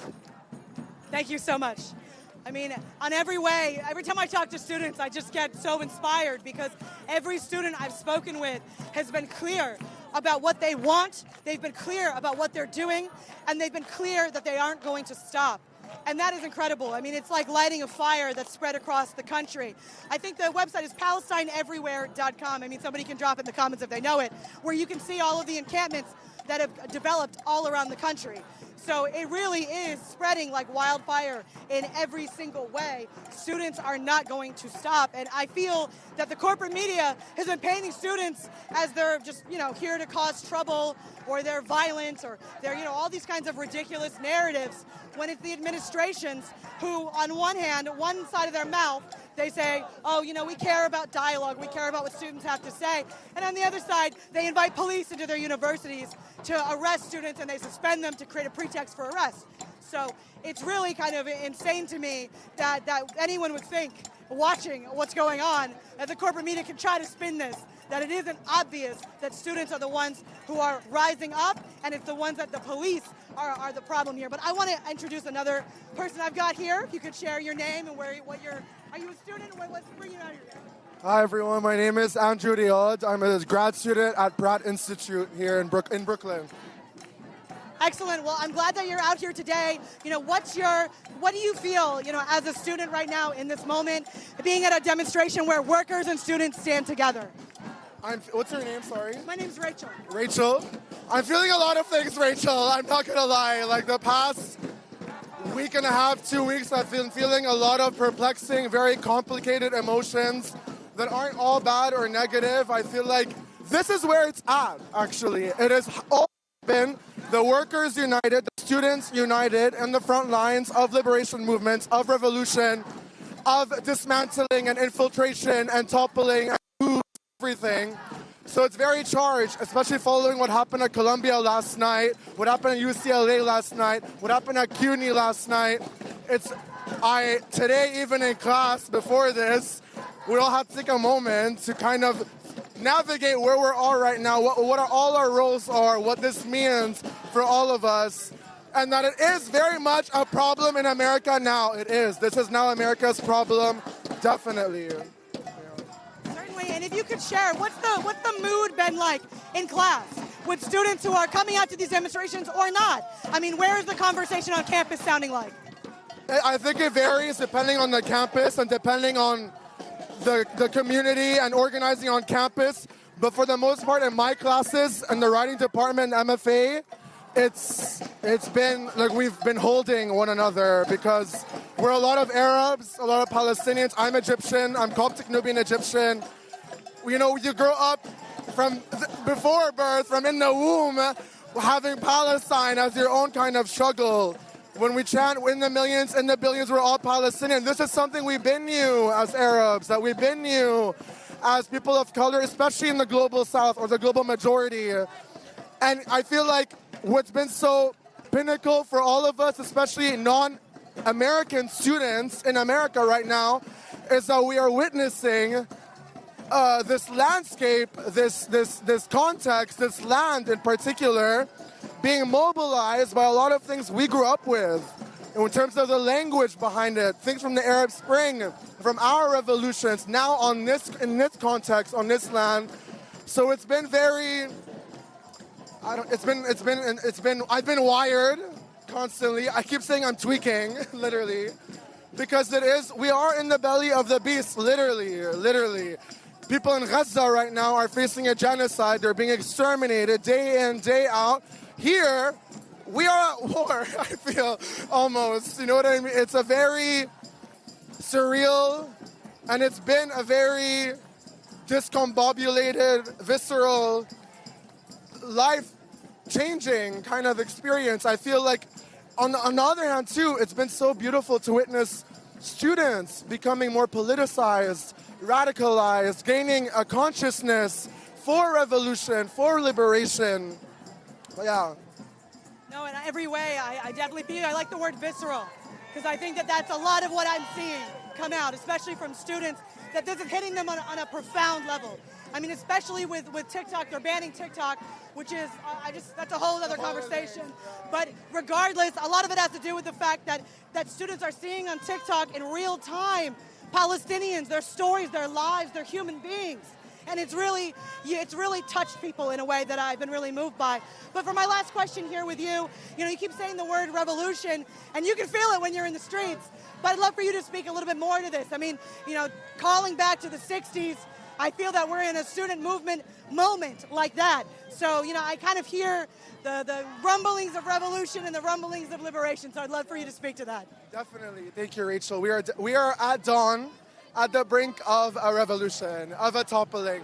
Because it starts and ends with Palestine, but all in between, it is down with the U.S. The chants that we're singing, we mean it. This is our revolt. This is our revolution. We are against imperialism. We are against empire. We are against capitalism. We are against white supremacy. We are against patriarchy. We are against, there's this saying that's like, a Palestinian is a black person in America, is the indigenous Mexican, is the hardworking single mother on the bus, is. You know what I mean? And that's what's so emblematic about this moment in time right now. And I feel like I'm not from here, but I feel like the kind of echoes and whispers happening now is that it's reminiscent for a lot of people of summer 2020. So I feel like the revolution is we're going to bring them heat in the summer because we will not rest until Palestine is free, until there's a ceasefire that's permanent, until they lift the siege on Gaza and free all Palestinian political prisoners, until all our people and lands are free, beginning with and ending with Palestine. Certainly. Thank you so much. So we're here. It's May Day. For those of you just tuning in, the students and the workers have come together. We've seen workers with labor from UAW giving their statements of support to students. So we've been speaking with students in the street about why they're here. Some really incredible statements. So I'm going to be joined by another student, or perhaps a student. I'm just assuming you're young looking, you got a young face. So either way, could you share who you are, if you're with an organization or a school? Yeah, absolutely. So I'm not a student, but I am with Artists Against Apartheid. Okay. Yeah. And we're here today. We made this altar that is floating around a little bit behind us. Yeah, just to honor the martyrs of Palestine and all those who aren't here with us in the physical, but who this fight is for. Yeah. Certainly. So Artists Against Apartheid, for those of you who have not seen it, it's a collective of artists that are coming together to use their art to really talk about and share the struggle of Palestinian people and to transform art into activism. So could you share more about your art or your participation in the coalition or the collective and what it's been like? Yeah, absolutely. So I just recently started really working and learning from Artists Against Apartheid, started joining the meetings on Monday at the People's Forum. That kind of turned into a chance to connect with the organization. And yeah, my work has kind of always been rooted in our ancestors, and the lineage that we come from. And I feel like this fight particularly is so rooted in the people that we are constantly losing in this genocide. And so we just really wanted to find a way to encapsulate the spirit of the resistance and allow for our fight to physically be led by them as we continue this. Yeah. Wonderful. And my last question for you is just the question of what is the role of an artist in a moment like this? Because I think that, there are so many ways to participate in this movement. And I mean, talking from labor and workers of all industries coming out today, artists are also workers who are often not unionized and very underpaid. So I'd love to hear more on the role of artists in this moment and the relationship between, your labor and the Palestinian struggle. Absolutely. I think that oftentimes art can be so romanticized in this country, even though it is probably one of the most underpaid industries that exists in this country. And so I think that there's a lot of class consciousness that we're gaining around this moment in the struggle for Palestine to understand that, it's not some fantasy that we are all living in collectively, and that the labor that we put into creating our art is deeply exploited, and that exploitation leads to funding genocides like this. And so the more that we can understand the role of our art in the movement, the more clearly we can gain a class collective understanding of how we overthrow the systems that are exploiting us. Yeah. Wonderful. Thank you so much. We're here. If you're just tuning in, we're speaking with people in this demonstration. It's May Day, International Workers' Day. Workers all around the globe are rising up together. And in New York, in this country, in the United States, we're seeing workers stand with the students who've been repressed, and workers stand with Palestine, which is historic. In the United States, this is a big deal that labor has entered the conversation of international issues, and I think today is a physical representation of that. So I want to go back to the crowd so you guys can get a chance to see the energy here.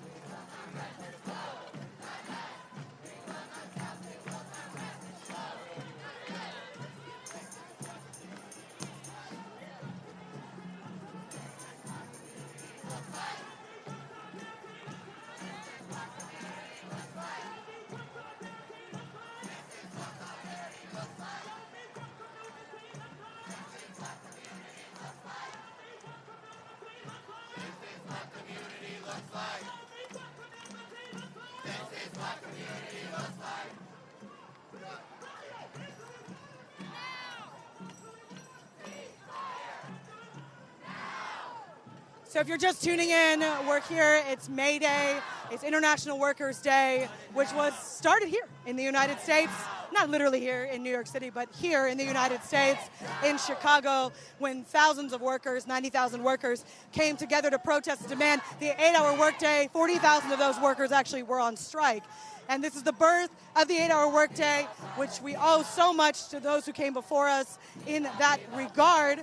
And so it's really sad in the United States that this is where May Day began, and yet the United States has really done everything it can. The United States, the system here, has really tried to keep workers from this knowledge of what May Day is. The U.S. is one of the very few places that doesn't celebrate May Day in the same way the rest of the world does. So regardless, it's a really incredible history, and I think today honors that history, not to mention the coming together of workers and students.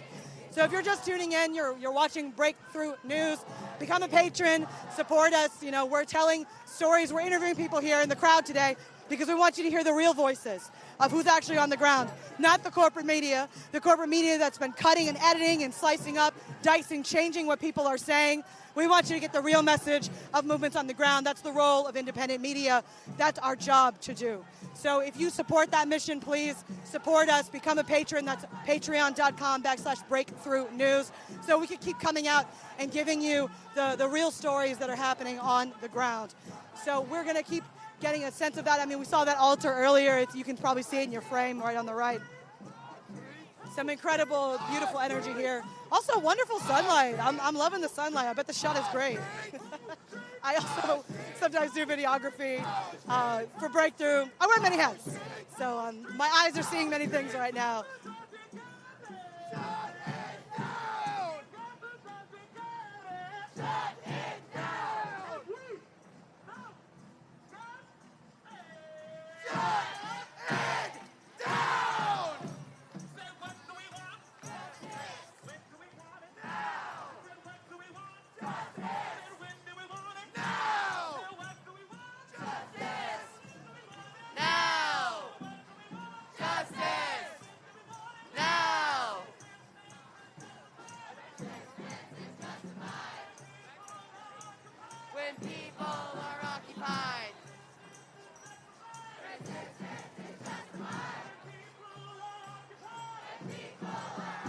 So if you're just tuning in, we're at May Day. This is the action of students and workers coming together. The students were repressed heavily last night by the police, but they're not stopping. Every student we've talked to is saying we're not stopping under any circumstance. And we've seen that the workers, many of the labor organizations that came out today, have statements of solidarity both with Palestine and with the students who are fighting for Palestine. So this is a really, I think, beautiful coming together of labor and the general movement to fight. I mean, in the U.S., this has been a historic divide where labor has been repressed and kept separate from the rest of the movement. And we've seen that Palestine has reunited many of those forces in a really incredible way. So I think that today has so much history that is really beautiful to see. You can see all of this across, if you see the crowds, it's really an incredible moment. New York City, are you here in New York City? Make some noise.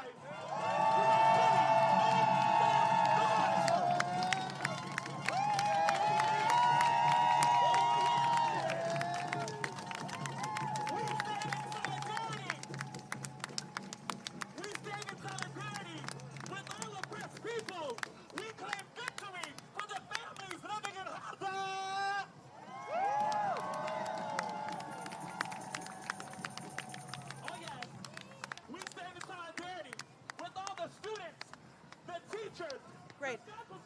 Everybody with courage in their heart, with love in their mind.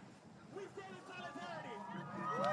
So we're joined here now by a worker who's in a union. I'd love to hear the union perspective. So my name is Rachel. I'm with Breakthrough News. We're an independent media outlet based here in New York. And we've been covering the actions going on and the incredible energy of workers and students standing together. So could you share more about, the role of labor in this movement today? Yeah, so I'm a union organizer. I'm represented by the United Steelworkers. I just think it's so important right now for the labor movement to be able to come out in full force and to demonstrate that in addition to the movement of the streets, right, we are able to demonstrate strength in terms of where power comes from in society, which is from the labor of workers, right? People who make things run day in and day out into services, in our industries, transportation, all of that is what actually runs society. So if we want to be able to fight against the genocide that's happening in Palestine, we need to be able to have an organized workforce, demonstrate that leverage, right? Come out in numbers, but also be able to organize within their shops to be able to push their unions to show support, actively showing solidarity and committing direct action to be able to support them. So I think it's really important people push their union to do that. We also think for folks who want to get involved, who want to participate, to join the labor movement, right? A lot of these unions are not taking these actions on their own. They're not willingly looking to make that move because of some tensions that might be happening that we're seeing everywhere. So I do encourage young people who want to get involved, who want to be part of something long-term, that can build the power to fight against genocide, that can fight against capitalism, that can make things better for everybody, to join the labor movement and organize for Palestine on a local level.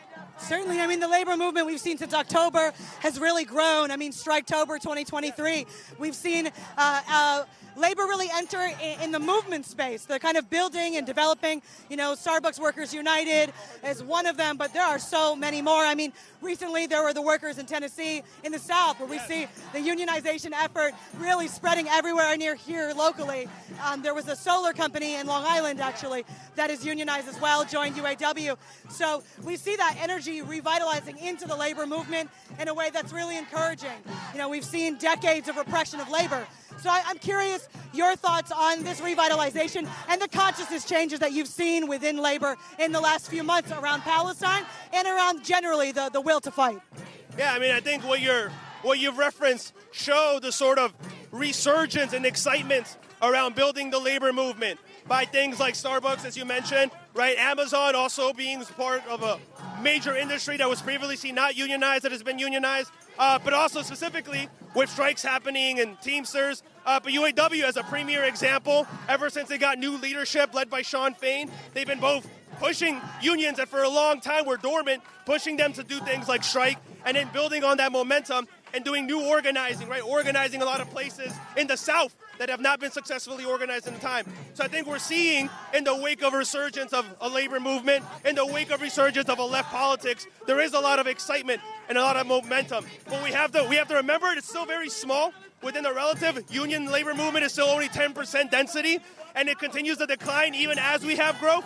So we have a long way to go. So the union movement needs to just go beyond being on the defensive and needs to take the lead of unions like UAW and be at the forefront of striking, militant action, activating its members, doing new organizing, but then also that extra level. Beyond just fighting for, union workers within their shops, we have to be able to utilize the power of workers to eventually fight outside of the shop, right? To end the war on Palestine, to end things like the catastrophe of climate change that we're going to see in the future, right? To fight for transformative things like universal health care and beyond, right? You need a strong labor movement to be able to make that possible, in addition to momentum on the streets. Certainly. For my last question, I just want to know, what's your message to students, as somebody from labor, what's your message to the students who have been, repressed and who have been participating in encampments across the country?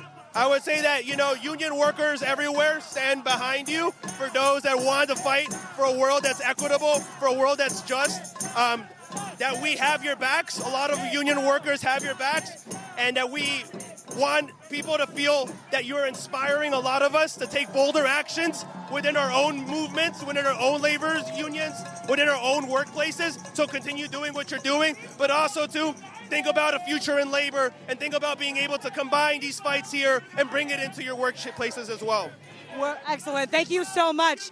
We're here today, if you're just tuning in, it's May Day, and so there's a coming together of labor unions, of workers standing with students. And as you can see, there's the crowd is still growing. I mean, I've been seeing people join in from the streets, which has been really incredible to see. But we have a coming together of students and workers today in solidarity with the students who have been facing the repression in the encampments. I mean, last night, Columbia University got raided. I don't know the current status of Fordham University, but there was threats of arrest earlier. It's possible that they've been under arrest already. I mean, 150 schools around the country have been rising up for Palestine, and today is labor's way of connecting and showing that labor stands with the students and stands with Palestine. So you can check out some of the incredible scenes here. I still can't see the back. It's really incredible to see. I can't see the back of this demonstration as it continues to grow.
We have a plug from the person we just interviewed that he wanted to share.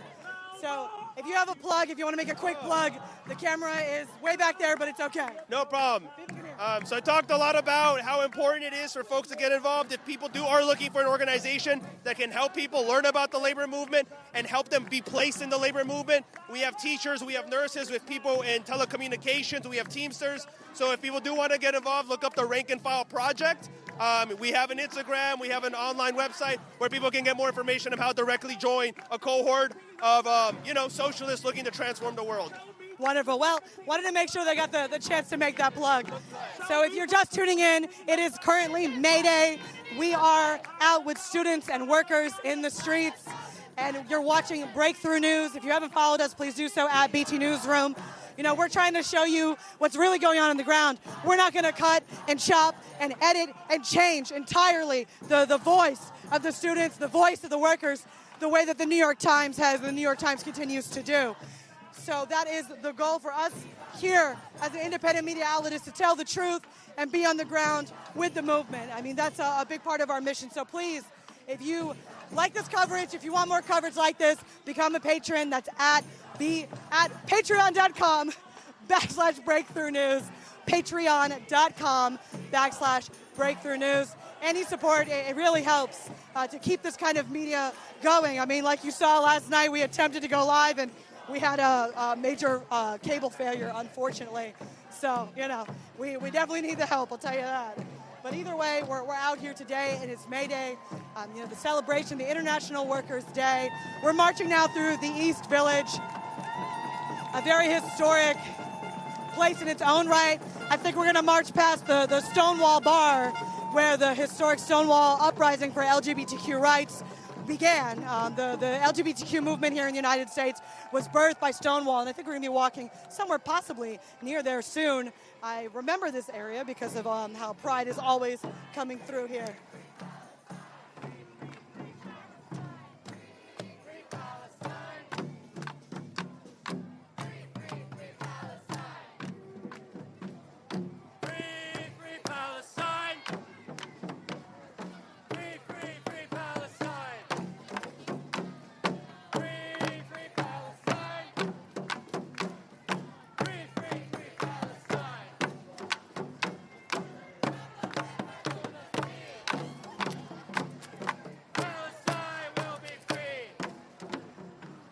So we're going to try moving to the front again to see what's going on up there. The demonstration is growing.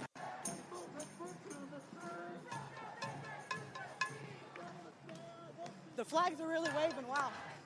You can see many different countries represented.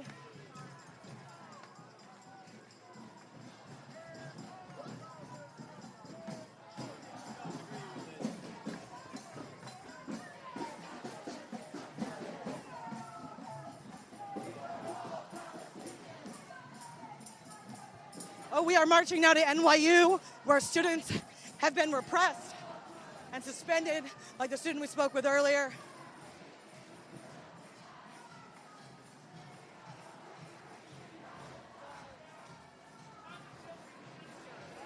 Bringing a demonstration of thousands to NYU's doorstep to demonstrate the power of worker and student solidarity.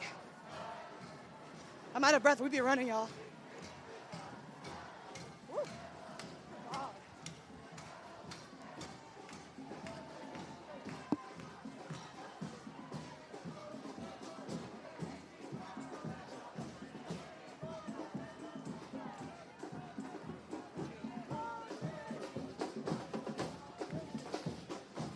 We're making our way into Washington Square Park right now, which is the heart of the NYU campus.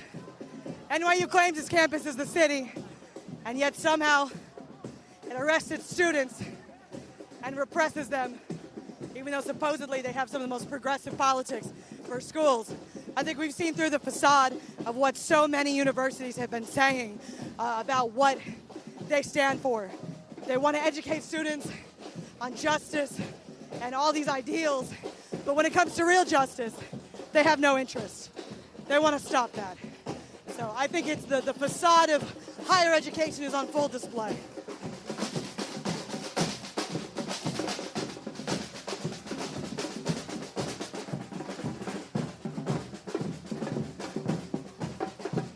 All right, we're trying to get a good shot here, a nice crowd shot for you. Wow, that sunlight makes it beautiful.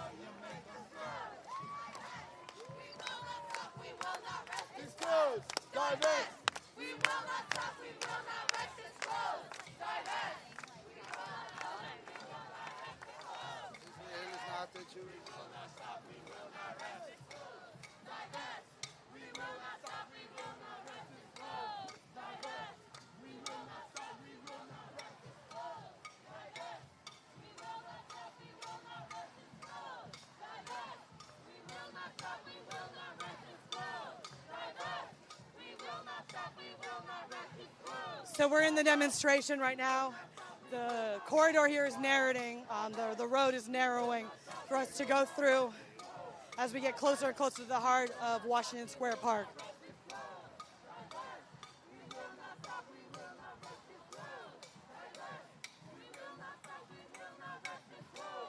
So if you're just tuning in, today is May Day. Today, workers, labor unions have come together in solidarity with student activists who have been suspended, who've been repressed, who's faced jail, who faced consistently the heavy hand of the state over and over again. We're having these two elements in society come together, and it's really incredible to see what the power of workers and students together can be. And so the demonstration has continued to grow. I think maybe when we get up to the front, when we can take a breather, we can actually see the size of it, maybe perhaps at the end. But I think so much of what's going on in New York City reflects what's going on around the country. I think that's something that's really important to remember. Oh, look, we have some students, perhaps, who are clapping on the yard over there, standing in solidarity with Palestine. It's incredible to see. But, you know, I think that one of the things that the International Workers' Day is meant to. It's meant for workers to celebrate the power that workers have.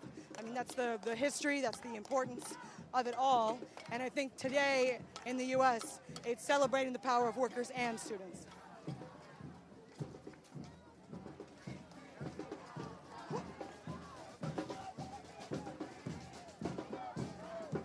Okay. The demonstration is making its way to the arches at Washington Square Park.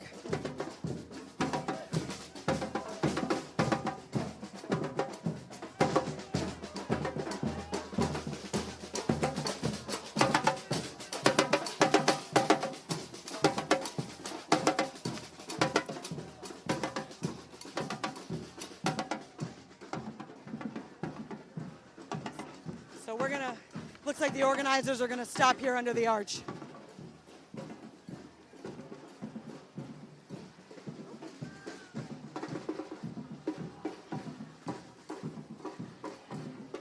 Okay, we're gonna get a shot around the other way so we can see kind of what's happening here. The banners are spreading out. Excuse me.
Repeat after me.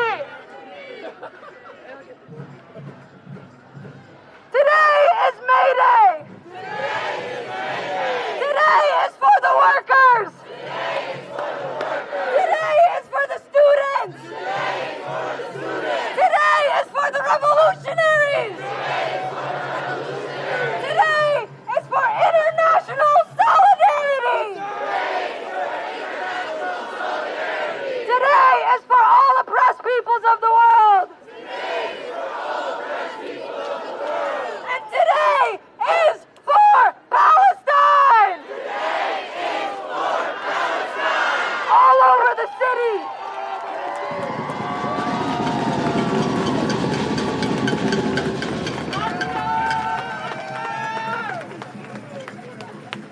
All over the city.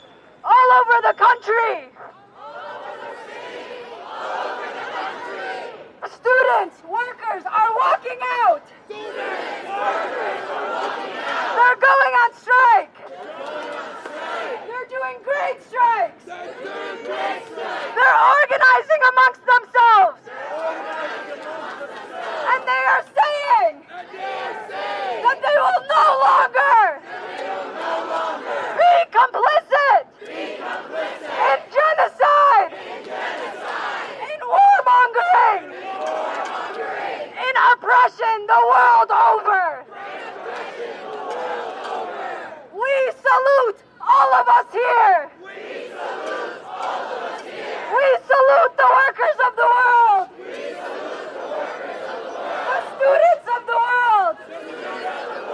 And all those who have risen up to say, free, free Palestine! Free, free Palestine! Free, free, free Palestine! Free, free, free Palestine! Today is almost 7 months into the brutal genocide.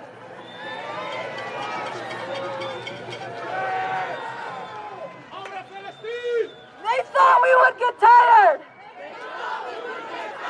They thought we would stop. But today, there are tens of thousands of us here in the heart of empire. In the belly of the beast. And guess what? Thousands more are still marching through the park. We are being joined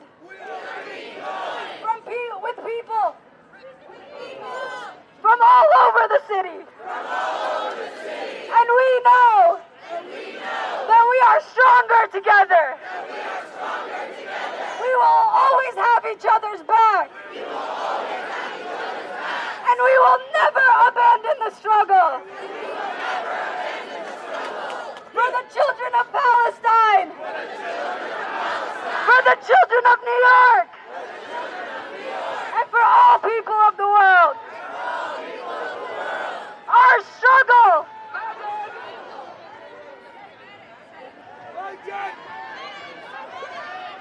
Our struggle is just.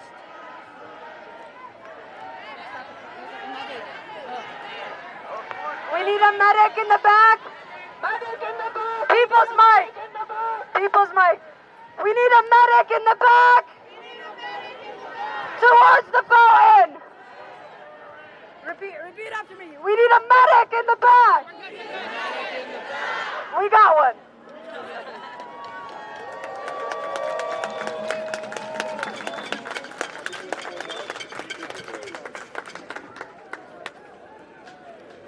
And finally, to close out this glorious May Day, we are going to continue to support all those rising up in the city.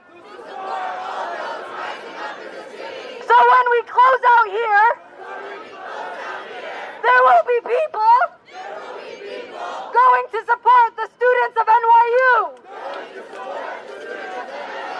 And there will be people going uptown to City College to support the students up there.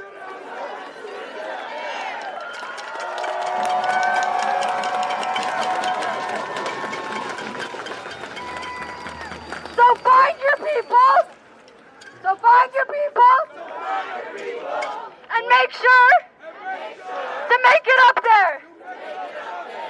And I want to give one final thanks to everybody here.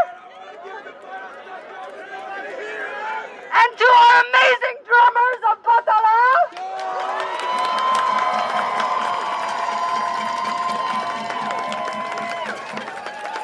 To all of the unions that have come out today.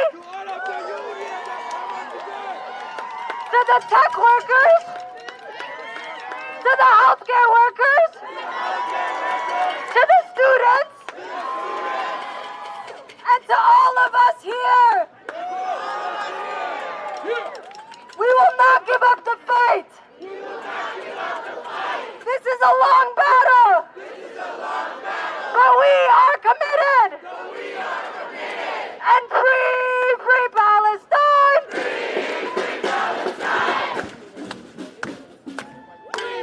Free Palestine. Free Palestine. Free Palestine. Free Palestine. Free Palestine.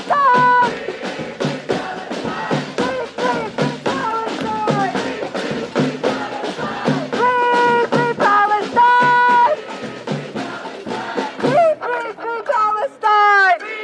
Free Palestine. One more time. Repeat after me. We are closing out here. But many of us will continue to NYU and to City College and to Fordham. We hope to see you there. Woo!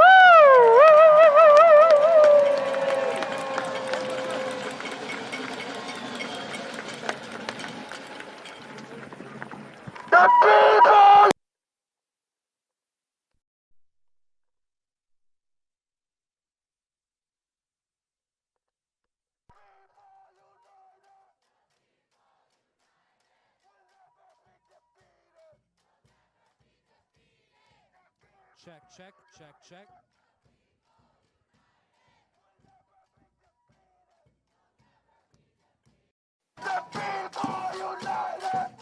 Check. Check.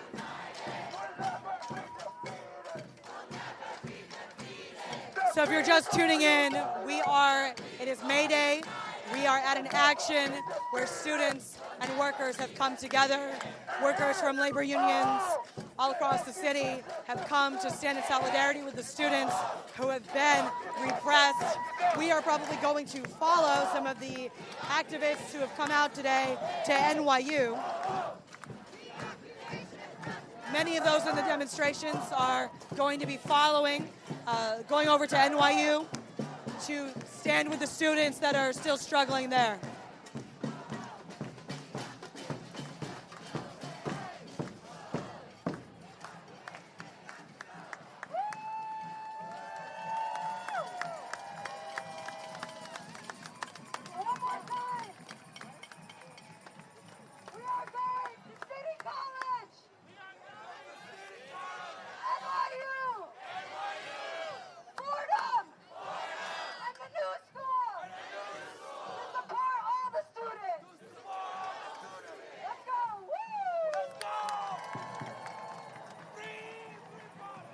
So we're on our way now. We're going to probably walk over to NYU and join these demonstrators as they move in front of the university.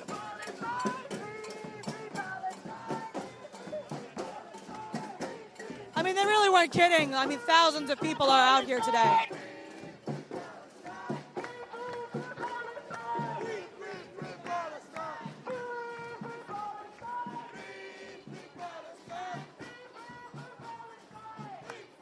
So the march continues over to NYU.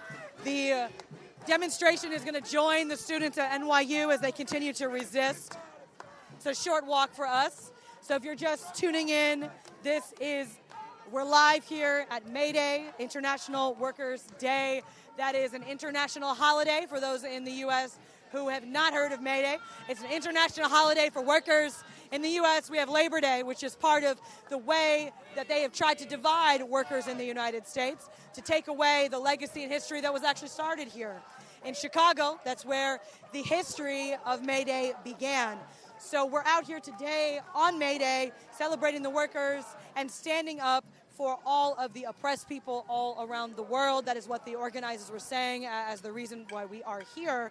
And in particular, we're here to bring together workers and students. So it's really an incredible outpouring of people. I mean, we can't even see the end yet still.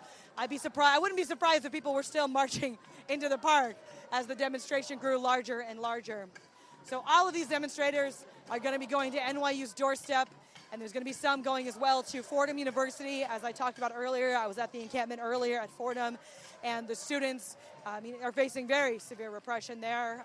The university has been in a 10-year lawsuit. It's been really crazy, actually, a 10-year lawsuit that recently was appealed, where students just fought to have a club on campus. That's the environment at Fordham. So some of these demonstrators are going to be joining students at Fordham. They're going to go to CUNY. They're also going right over to NYU. As you can probably see, the banners here are also, but not that far away. We're right up the street.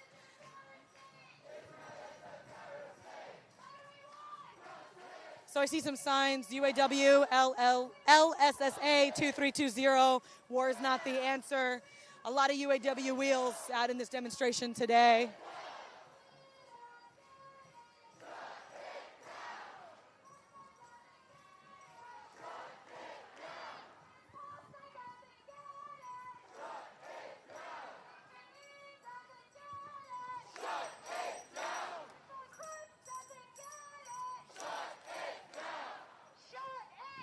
Hopefully you can hear them chanting, "Shut it down."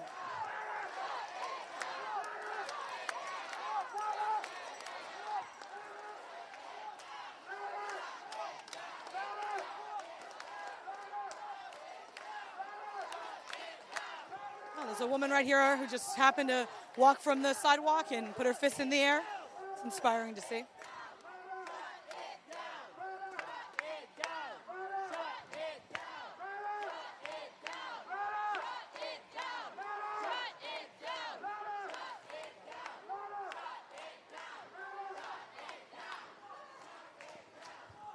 So we're up here in the front of the march now to see you, to show you all of the people standing up for Palestine, coming to support the students. If you're just tuning in, you're watching Breakthrough News. It is May Day, International Workers' Day, and the workers and students have come together, and now we are marching over to NYU to stand with the students at NYU who have faced repression multiple times, not to mention suspensions. So it seems that the organizers of this demonstration want to show student solidarity and support.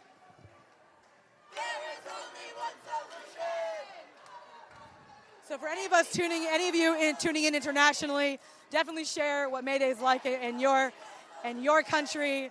The U.S. is standing in solidarity with people all around the globe. The activists here today say they're standing in solidarity with people all around the globe who are celebrating International Workers' Day today.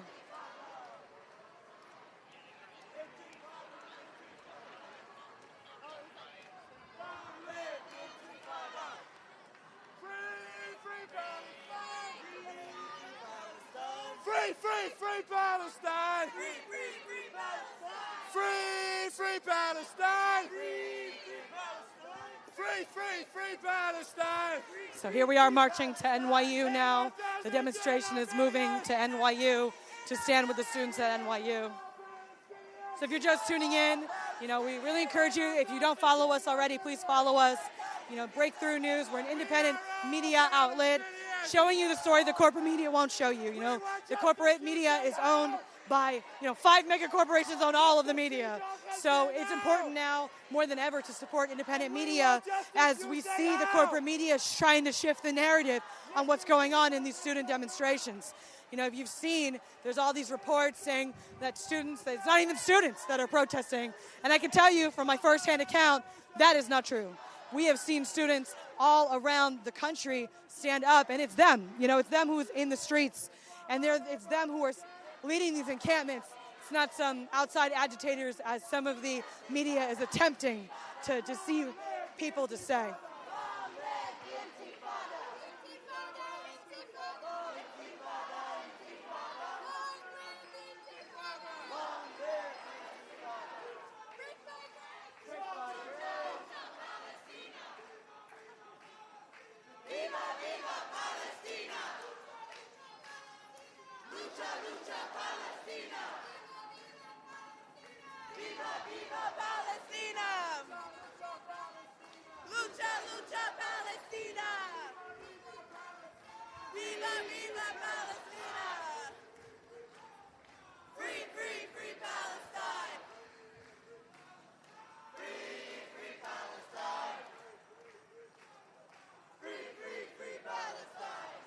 Oh, wow. So we've looped around, and you can actually see there are still banners at the park that we were just in that have not yet exited, and we've marched several blocks.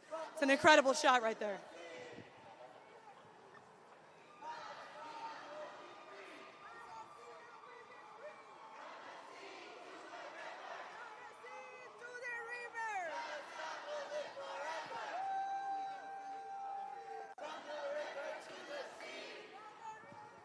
A big part of why people are out here today is in response to the extreme police repression. You know, the role of the NYPD, whether it was coming onto Columbia's campus, which, by the way, has been unprecedented. I mean, we've really seen, as all of these actions unfold across the country, the kind of police repression that's been happening is unprecedented in some ways for some universities, but it's historic. It's not unprecedented. It's come before us. But in the recent years, it's really been a shift, an escalation, really, of these universities to stop this movement. I know at Ohio State University, I spoke with students there that shared with me that when they were brought and arrested and interrogated by police, I mean, it was just horrific what happened to them, the kind of brutality that they faced. And that's just one university. We're getting reports in from Arizona State University that say the same thing about police repression. We're seeing also in UCLA today, we've seen students brutalized, horribly brutalized by police. And of course, Columbia last night, which is what this demonstration is in response to. Not just Columbia, but also what happened to the CCNY students, the students at City College. And police repression has continued across the country to escalate. I mean, we saw tear gas, police using tear gas on students. And I think that there's been a really incredible connection that's been made between Palestinians on the ground in Gaza, sharing how to survive and deal with tear gas and deal with repression to the students. We saw that same connection made in 2014 when the chant was from Ferguson to Palestine, where the Black Lives Matter movement, the Black Liberation Movement, had solidarity with the Palestinian movement. We see that the issue of Palestine grips and holds the attention of so many oppressed peoples all around the world because it's relatable. I mean, you know, what's happened to the Palestinian people is profoundly, in every way, shape, and form, unjust. It's unjust. It's clear what's going on. It's a genocide. And we continue to see that people are moved to this issue, especially young people here in the U.S. today. So as we're walking, you know, the NYPD, just to share some more information as well, you know, the universities are collaborating with the NYPD.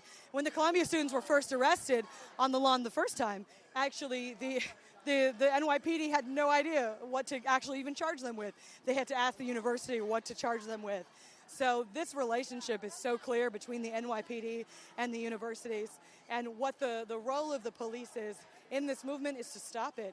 And you can see the repression is gaining traction because they aren't able to really stop this movement. They're not able to get control of this movement. So that's a big part of why we see the repression happening the way it is. So if you're just tuning in now, you know, we're walking, we're on our way to NYU. And at NYU, we're going to have this demonstration, a May Day demonstration, celebrating International Workers' Day, and more than anything, standing up and making a statement about the role of workers and the role of students in society, that students and workers are the ones who hold the power. And so that's what this demonstration here today is for, and we're marching now to NYU to show solidarity with the students at NYU. So as we get closer to the university, the chants are disclose and divest, to calling back to the students direct demands. I mean, I think the mainstream corporate media they've really just been trying to obscure what exactly this has all been for. And it's very clear. The students make it very clear. This is about forcing and pressuring their universities to divest from Israel. This is about changing their universities to not give their money, to not give their tuition dollars, to not give their funds to Israel. And so when that gets lost in the narrative, it's obvious that something else is afoot, that the corporate media has a different interest. They have no interest in really telling the truth or telling the real stories of what's going on the ground. So that's why we're here. That's why Breakthrough News exists. That's the purpose of independent media. And that's why, we hope if you're tuning in as we're getting closer to NYU, just want to remind you, if you could support us, we would very greatly appreciate it. You can do that by going to Breakthrough News, patreon.com/Breakthrough News, patreon.com/Breakthrough News, and give your support to our outlet so we can continue to make this coverage that you see on the ground, raw coverage that shows you exactly the kind of energy that's in the streets without editing. So as we're arriving, there's already a group of people here outside. So it's really great. The demonstrations are excited to come together. I want to give you a shot as we wait to see as many students, workers, people everywhere coming together, coming down the avenue, coming down the street rather.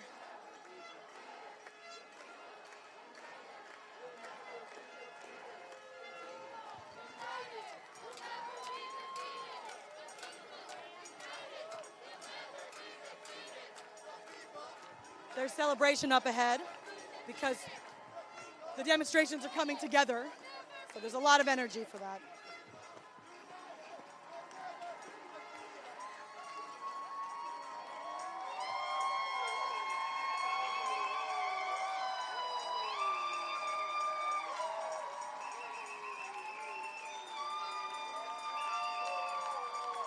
There's cheering as the students and the activists on the outside meet. We're going to get closer to get a better shot and show you what's going on here.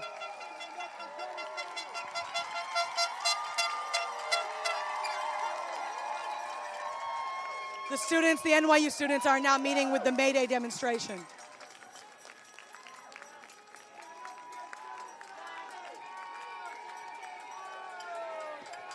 Seems the police have barricaded in the students and also barricaded out the action. I mean, I'm looking back and there's still people coming in. It's really a lot of people are coming in to this demonstration. The students seem to have gotten a new breath of air, some new life.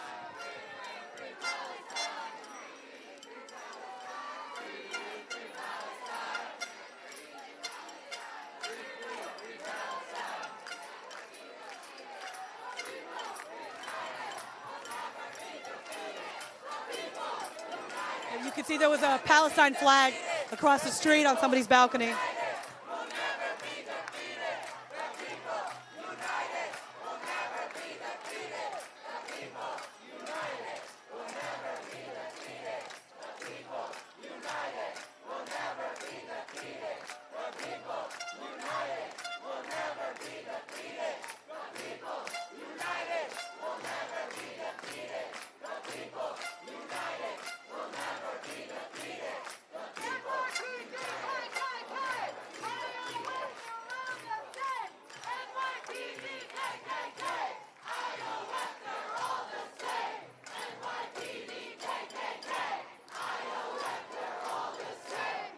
Protesters are now chanting NYPD, KKK, IOF, they're all the same, at the police, who continue to separate the protests.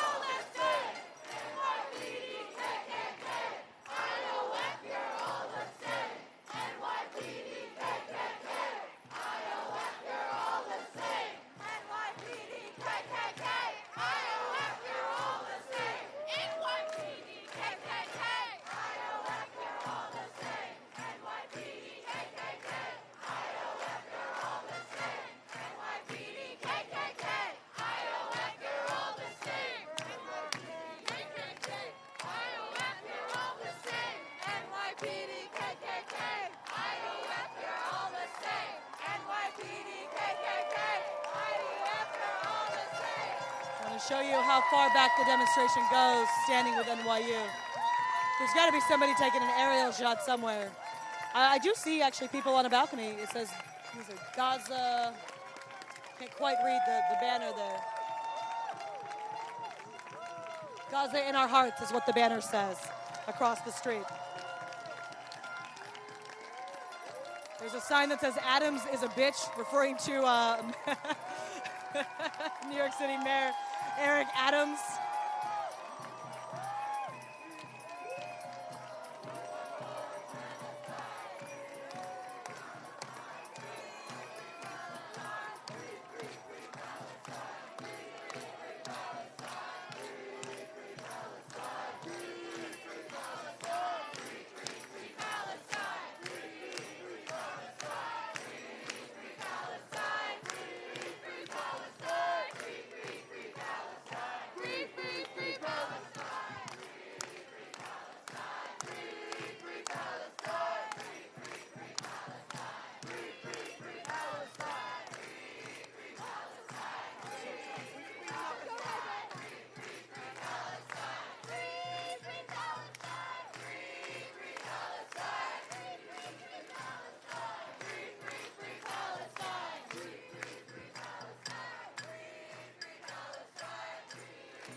See the sheer numbers of people that are out here today.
So as you know, we're here on the street in front of NYU. The students over here are in the occupation. It's an incredible sight to see. They're chanting. The NYPD has a whole barricade set up. But we're joined now by an NYU alum who we'd like to hear from. If you could share more about what you're feeling as somebody who is, this is your alma mater, and kind of can speak a little bit more to NYU's behavior and actions. I mean, we heard them say NYU, blood is on your hands. Love to hear your take on this. Yeah, I think NYU as an institution has been behind of a lot of problematic policies in the city and internationally. And I think the students here are being brave enough to get the momentum started, along with students in solidarity in Colombia, city, New York, all over the country and the world with the people of Palestine. And I hope that they can convince the faculty and administration of NYU to divest from Israel and to support the people of Palestine and freedom for people across the world. Certainly. And my last question for you is just what your message to the students is that are still keeping an occupation, holding it down despite the repression. To the students, I hope that no matter what consequences the university tries to put on you, you see that the people are with you in the streets, and that in the future you will have plenty of opportunities because you're on the front edge of history, you're on the right side of history, and I hope that plenty of employers will still support you in the future, and your future will be safe because you'll be with the people of Palestine for a more liberated world as well. Excellent. Thank you so much for that. So we're here at NYU. You can see some of the students chanting. I'm going to try to pull a student for an interview, but of course the NYPD has this crazy barricade, so it's hard to reach the students, but I'm going to try to make my way.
As you can see, there are people that are all here on the sidewalk.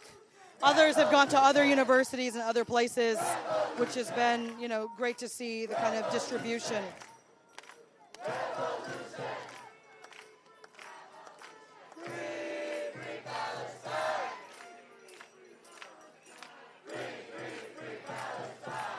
So if you can't really see, there's interesting writing here where we see Nada Abel Hadi.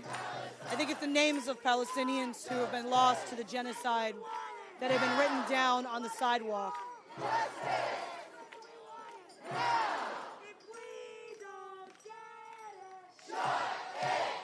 can also see some signs that say solidarity with the healthcare workers of Gaza and the occupation. These are signs for the students.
So we're here at NYU. You can see the encampment is still ongoing.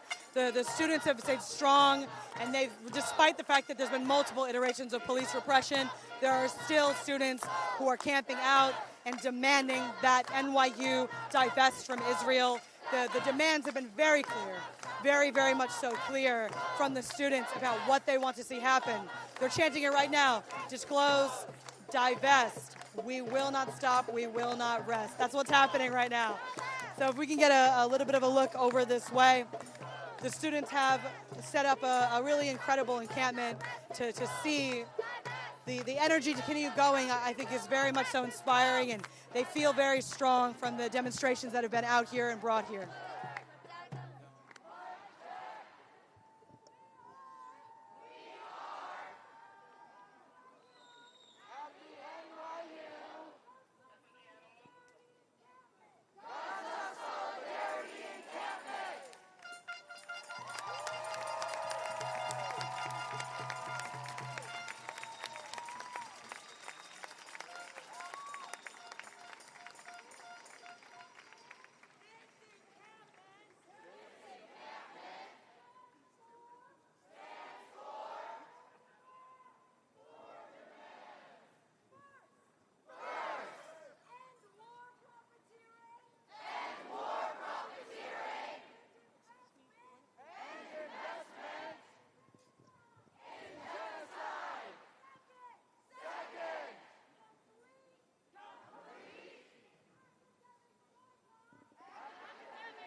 we're going to head out away from NYU. We're going to be headed over actually to Fordham, my alma mater, I will say. So we're headed to the other encampments to see how the demonstrations have built outside. The students at Fordham have been going strong all morning. They started earlier today. Oh, wow, we're trying to get through here. The students at Fordham have started their encampment early this morning and have since been in a situation where they've been threatened with arrests all day, but arrests have not yet quite happened, to my knowledge. So we'll see. We're going to head our way over there. So stay with us. We're gonna have a little bit of a subway adventure here. It's gonna be fun. Craig, our cameraman, myself. Where's our other producer, Jackie, over there? We're gonna have a subway adventure to Fordham University. It's gonna be a ride. I'll tell you that. But we gotta get Craig some water though. He's kind of dying because it's hard to carry. I mean, carrying that heavy camera, it's a lot. It's a lot. So, power to you, Craig. Just saying. You don't want to be on camera. That's why. The students. All power to the students. Yeah. Craig don't want to be on camera. He wants to hold the camera. So either way, we're headed now. If you're tuned in, we just left the encampment. There's people coming in. That's great. There's more people joining the demonstration. We're just leaving the encampment at NYU, where students. They're making arrests at Fordham. So maybe we won't get there in time. Let's try. Let's see what happens. They're finally making arrests. Fordham University, where we're headed right now, has been, I decided to get in there earlier. They put it on lockdown like right away. It was wild. It was like this morning. It was like this morning the students came to start an encampment. And the minute they started the encampment, the university was already ready with a whole security plan. And about like 40 minutes in, they locked down the entire campus and already told the students, we don't want another Columbia, which is kind of an interesting statement to make. So that was how quickly Fordham was ready to repress the students. They were not even playing. I tried to get in there earlier. We're going to have a package out later of the students, the students that are at Fordham. I was inside earlier, and it was just so difficult. It was so difficult to get in. They blocked everything, My alma mater, I did go to Fordham University. Yep, Free Palestine, that's why we're here. Check it out, all of these wonderful signs. I love these watermelons, The watermelon thing is so cool. Like, I felt like I was kind of slow for a while on what exactly a watermelon. Like, I didn't get it, but that's just because I didn't kind of slow with that kind of stuff. But now I get it, and it's super cool. And that's all the hashtags we pretty much consistently use. Because, that's the whole point. TikTok censors everything, so what are you going to do? So if you're just tuning in, even as we're walking, like, there are more people from the demonstrations coming back. I can see keffiyehs on people just walking around. Maybe they came to May Day, maybe they didn't. They heard the call. I mean, the whole street is like blocked. It's incredible to see just how many people came out today. Where's Jackie? Oh. Jackie's going to get water for Craig. It's important. So, we're gonna hold out for a little bit. Maybe we can see some interesting stuff happening on the street. If you've stuck with us this long, stay with us, because we're going to be at another encampment where we hear that active arrests are going on. I was at Fordham University earlier today, and at Fordham, they shut down the campus and they threatened the students. I mean, it was just so clear. I mean, we have a footage of the university vice president. They wouldn't even send the president, the vice president, and one of the friars come out to try to talk to the students. And without negotiation, they pretty much had immediately called in a security plan. There was no negotiations. There was no interest whatsoever from the university administration to be able to make decisions with the students. They did not want to talk with the students. So the veiled this kind of thin attempt for them to say, well, it's about dialogue and you're not having dialogue with us, therefore we're going to suspend you and then arrest you. It's crazy. Interesting. Well, gotta love that, One drop in a bucket of thousands of other people. It's always how it goes whenever media is on the street. It's interesting, I mean, that's one of the things I've been really moved by. I don't know if anyone else has noticed this, but, everywhere we've been going, I mean, we just see people who support Palestine, who stand with Palestine, who are wearing keffiyehs in everyday life. I mean, the consciousness of people in the United States has significantly changed. It's really been impressive. So either way, if you're with us, we're hanging out. We're going to make our way to the subway, If you haven't got a chance to follow Breakthrough News at BT Newsroom, that's us on Twitter, on Instagram. I'll make this pitch until I'm dead in the face because so much of our coverage happens cross-platform. We have our shows on YouTube where we give more analysis, which I think is really needed right now. Actual analysis of what's going on is necessary. It's very challenging to be able to cover everything that's happening in the country as a small outlet with very little resources, but we do our best. And I think the analysis that we have gotten has been really, I think, important on the shows that we have with Rania Kalik, who hosts our show Dispatches. Check it out if you haven't. We also have the Socialist program with Brian Becker. We also have the Freedom Side Live. That's Rania and Eugene. So follow us on YouTube if you aren't. That's youtube.com/breakthrough news. You can also become a patron. Support us. We really appreciate it. That's patreon.com/breakthrough news. So I think we've got our water. Craig is making it happen here. So we're making our way to the subway. And we're going to make our way. We're going to see. I hope we get there before everything is over, I will say, because, it's really, I want to see the kind of energy that's there. It's possible the police are going to be making just mass arrests, but we're pretty far downtown, all things considered. Maybe we can interview some people in the subway while we go. I mean, why not, What do you think? Interview some people in the subway as we go and see what they think about Palestine? It could be we can see how that goes. Yeah, okay. Could be a lot of different things. We'll see. But here we are. We're walking. If you're just tuning in now, or if you're tuned in, stay with us. We're going to go to Fordham University and make the long trek. I might not bother you the whole time with random commentary, but why not? What else are we going to do while we make our way on the subway? If you're listening and you stay with us this far, thank you so much. If you're not following Breakthrough News, please go ahead and follow Breakthrough News at BT Newsroom. Become a patron, support us. And, I'm going to take this time, Craig, to talk about something that I talk about all the time, which is our Disruptors program, Breakthrough Disruptors, breakthroughnewes.org/disruptors. That's a program that I am the managing editor for. That is usually my role. I'm also a producer, do many things here. All of us at Breakthrough, because we're a small team, we have to wear many hats. That's why we definitely need your support. But this program is how we're able to share footage on the ground all across the country. We're getting people in who share with us on Telegram videos of people who are in action, in motion everywhere, whether it's stories about tenants' rights or LGBTQ activism, or it's stories about racism or repression, whatever it might be. And right now, of course, it's stories of people rising up for Palestine, but it's every issue under the sun.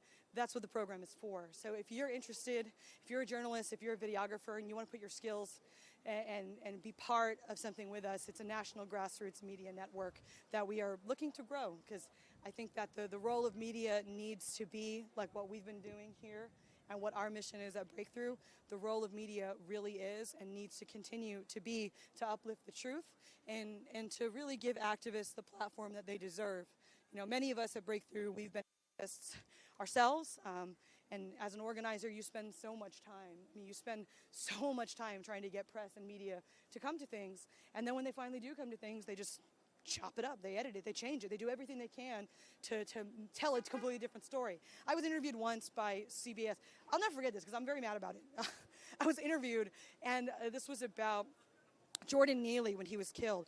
I did an interview, and they completely changed what I said, where I was actually coming very clearly, making a statement about Eric Adams, and they edited my statement to make it seem as though I was afraid of homeless people, when that wasn't the case. That wasn't at all what I was saying. I was saying what the whole demonstration was saying, which is that the city is responsible. The city is responsible for the way that it neglects people and the way that it lets people just die on the streets. That's Eric Adams, and that's his programs. That's what I said, but the media, of course, is something different. So that's part of why, Breakthrough News came to be. It's why we want to continue to be out in the streets. It's why we're doing what we're doing. I don't actually know where we're going. Do you? I'm assuming Jackie is our driver here, because, but, I guess we're having a nice walk. There's some delicious doner kebab. I could definitely go for some doner kebab right now, I'll tell you that. I am quite hungry. Because I hear that I'm going to probably end up eating a bar later. That's going to be great. Something to keep us going. but we're looking up where the train is now. If you're just tuning in, thank you for staying with us. We're making our way to Fordham University. It is going to be a ride. We're going to go on the subway. We're now in the East Village. There we go. We've got our route. We're headed this way. But as I was saying earlier and kind of just talking about, I think that, you know, the role of breakthrough news and the role of independent media, it is to uplift stories as they exist, because all of the media, all of it, is controlled by 5 corporations. And this is something we say all the time, but it's something that we have to keep drilling home, because whose interests do these stories serve? If every single media outlet is owned by a corporation, whose interests does the media truly serve? So that's what our mission is at Breakthrough, is to serve a different story. Oh, look, there's people on the street who have a keffiyeh. I wonder if they came from the protest. Maybe we can try to pull them and talk with them. Maybe not, but we'll try to get on the train. I think we got to get to where we're going as quickly as possible. But either way, you know, it's really, this is why we have independent media. It makes it possible. Look, I think people came from the demonstration earlier, so that's incredible to see. The students and workers come together for Palestine. So we're making our way to the train. Good God. It's about to be a New York City walk, I'll tell you that. Ooh, it's going to be a lot.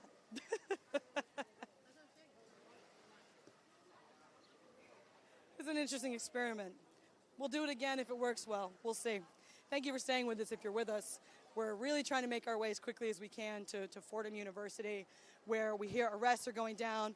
Maybe we'll end up at CCNY. Either way, we have to get ourselves uptown because we're right now in the East Village. God, I could go for some ice cream. That looks good. But yep, if you're just tuning in, you know, thanks for staying with us. If you're just tuning in, today is May Day. It's International Workers' Day.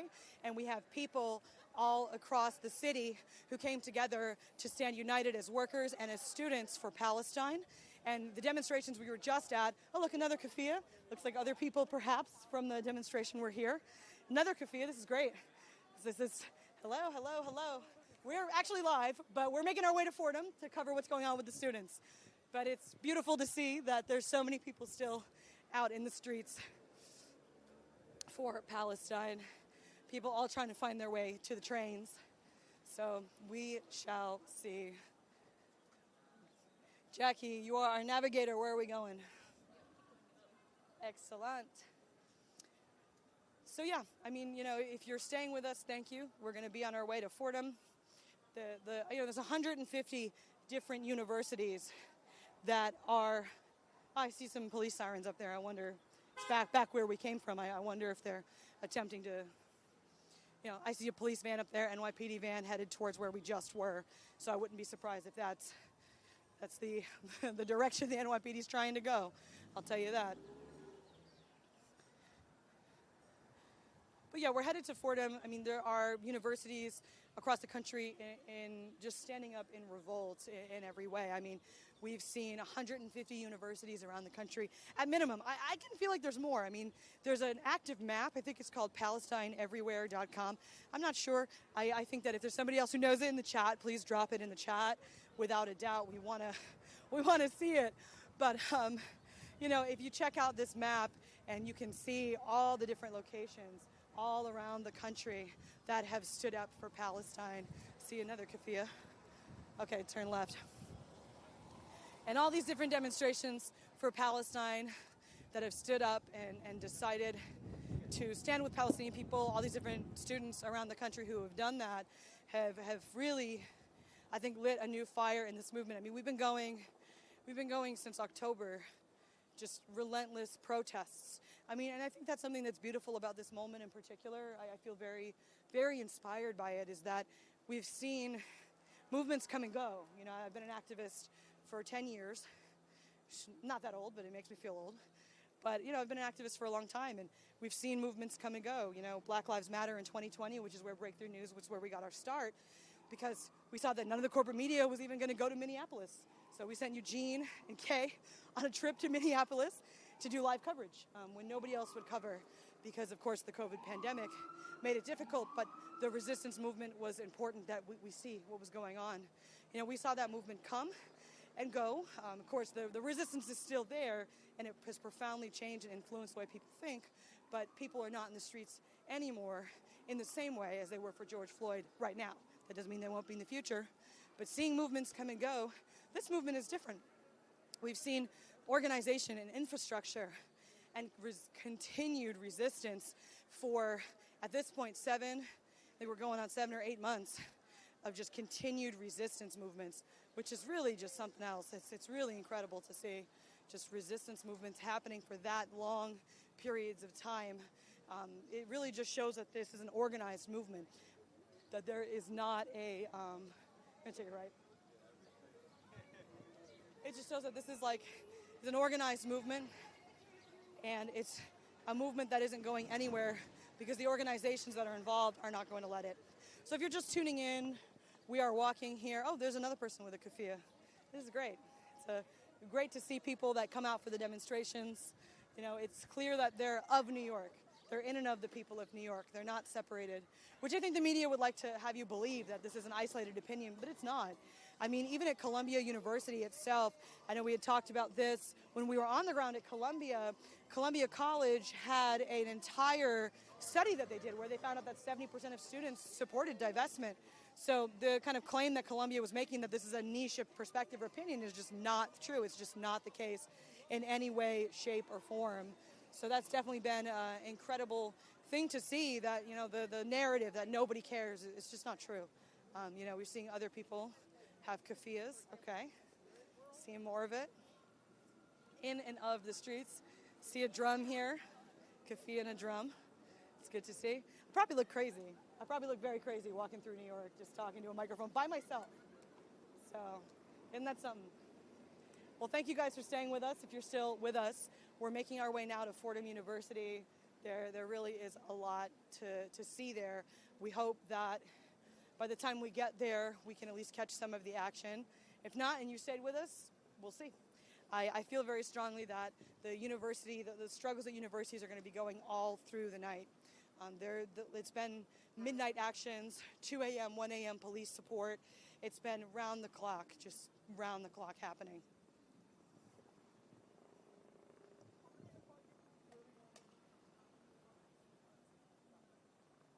One more block to the chain. Thank you guys for staying with us.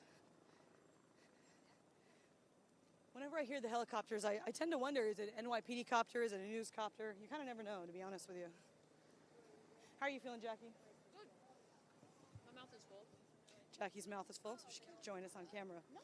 But if you're still with us, this is our May Day stream. Please go back and watch the stream if you haven't seen it. There's an incredible, we filled out these whole streets that we're walking back through. These streets were filled earlier with just thousands of people. We're still seeing, as we're walking, keffiyehs and others from the demonstration still dotted everywhere as people start to regroup and figure out where they're going to go. Organizers were calling on people to go to all the different schools. We just came from NYU, where we had a few thousand people join the NYU encampment to show the students support and breathe life into those movements. And now we're moving in this direction as well, towards Fordham, which is where another encampment is. I was there earlier. Keep sharing this story. I feel like I don't quite finish it, but I should finish it at some point. About being there, how they kept everybody out. They've been a very repressive institution. Fordham University has been a very repressive institution. And what Fordham has done is really come after students who are just trying to organize this SJP club. We're going to get on the subway and just have you, watch us be on the subway.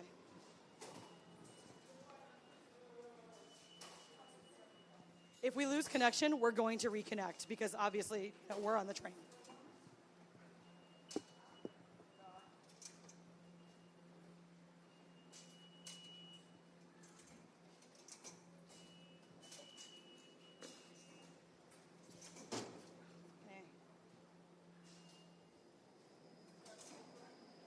So we're moving to the train. We'll probably lose you.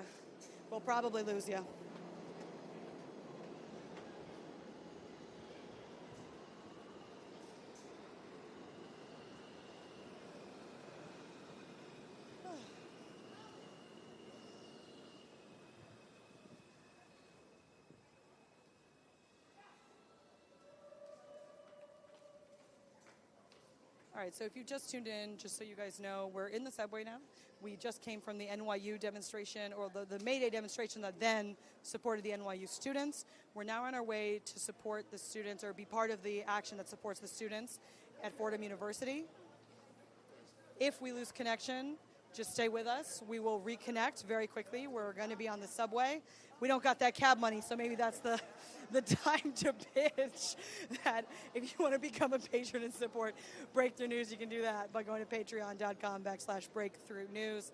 Just, throw us a few dollars, do whatever you can to support us. We are, we're like the workers, all that came out today. We are in the subway. We are not in a cab. So here it is.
Almost. There we are. I see the green light, so I'm going to assume that means that we are back in business. Thank you guys for staying with us. This has certainly been an adventure. I think this is 60th and Broadway. We're headed to Fordham University right now. For Fordham University, which we've got reports, we're arresting students, so we're going to try to get over there as quickly as we can. If you stayed with us, you're a true Breakthrough fan, and we appreciate you so much for that. And you want to see what's going on, this is what we do. We cover on the ground what's happening. Fordham University, I was here just not that long ago, actually. There were Fordham students who started an encampment in the Lincoln Center campus, the Fordham Lincoln Center campus. Well, our camera's making it through the turnstile, my God. So there are Fordham students, the Lincoln Center campus, who started an encampment. You know, within minutes of them starting the encampment, the university began to respond. Within an hour, completely shut down the school. No people in, no people out. I mean, it was really crazy. They claimed that there was no disruption to class, but we could see very clearly students not being able to get to class. So that was not true. But we're headed over to see what is unfolding in Fordham, if the students have been arrested or not. I think I can hear a little bit of the chanting already. Perhaps that's hopeful thinking, but we shall see. Let's make this light.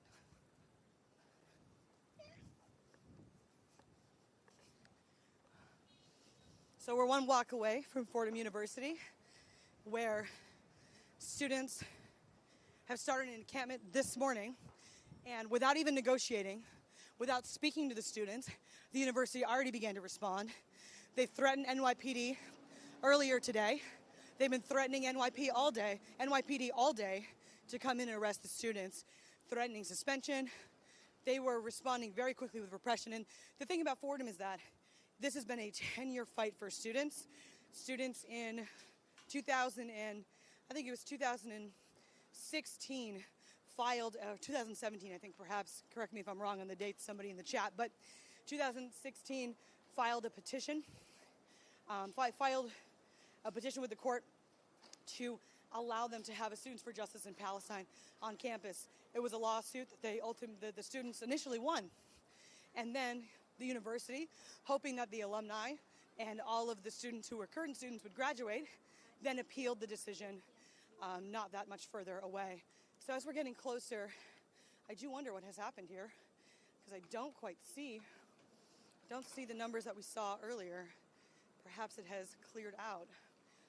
Perhaps the police have arrested people. Maybe we'll ask some people on the street to see what has happened, because I can see the university up here. They turned off the air conditioning earlier today to try to force the students out. I almost got heat struck. It was kind of crazy. But inside, they were doing everything they could. So it seems that there's not... Let's look around and see where the demonstrations have gone. Perhaps people have moved instead to... Oh, there's a bus. Maybe there were arrests already, and we missed them. There were arrests earlier, for sure. I knew there were arrests earlier, but I didn't know if they were going to clear out all of the protesters that were outside. Oh, NYPD arrest bus. Let's go see if we can get in the window.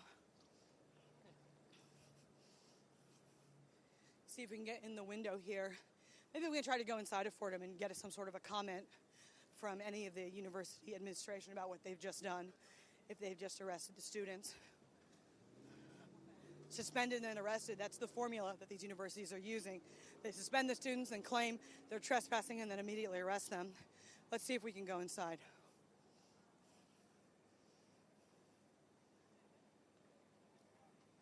Yeah. Yeah, I do wonder if the police buses are here. They cleared it out. Yeah, the earlier today, when we get closer, I can show you too. Their points show here. Right here on the atrium on the side here, these windows, that's where all of the encampment was. And then outside, all these barricades, they had put them up because there were like hundreds of people outside earlier today. So, you know, with that many people, look, there's a news camera that's left over here, so we got a little late to the scene, but let's just go investigate and see what's going on. But they still have some of their barricades up. They clearly want to keep the movement from continuing forward. Maybe we can ask some people what's going on here. Thank you for staying with us if you stayed with us this long. We went from NYU to get over here to Fordham, but it looks like we just have these arrest bus. Maybe we can look in the window of the arrest bus and see if the students or perhaps the protests are there. Doesn't seem like there's anybody in the buses either. So I'm not quite sure what's happened here, but let's see. I think we see some students who might be hanging around, who are standing to see what is going on. Interesting. Let's look inside of the windows and see what is happening here. Let me see. Here. Hello. I'm with Breakthrough News. We're an independent media outlet that's been covering all of the country. I was here earlier. I was inside the encampment, and I left earlier. But I wanted to know what's going on. Did they arrest everybody? We just came from NYU. Oh, what happened in NYU? At NYU, the students, it's just that there was a mass rally for May Day. It was really incredible to see. I mean, we saw workers and students coming together, uniting thousands. You can, I mean, if you want to check out Breakthrough News, you can see all the coverage. We've been live doing it. So just a little plug right there. little plug. I'll just put it right in there. But yeah, I mean, it was incredible. It's May Day. Of course, there's gonna be something big. Yep, certainly. So either way, it was May Day earlier. So we were just going to come this way because the organizers sent people to 4 different universities. This was one of them. So I'm not surprised. I mean, they said they were going to make arrests around 3 o'clock, 4 o'clock. Yeah, so it took them a lot longer. I think that they don't know why. Were they waiting for people to disperse? Didn't work. Were they trying to find a way to get students out without people noticing? Eventually. They were definitely just trying to wait because they wanted to wait so that way there wouldn't be press, there wouldn't be people watching. It's totally what they were doing. It did not work in the slightest. A lot of outlets got coverage. Good. As far as most protesters have gone to one police plaza for jail support. Okay, so that's where everybody is. Well, then we might have to close out our coverage here, but I do think that, I'm happy to see that so many people came out. I think Fordham University, I was an alum of Fordham University, so, I mean, fellow alum. I was a student activist and we were some of the people that started the SJP years ago.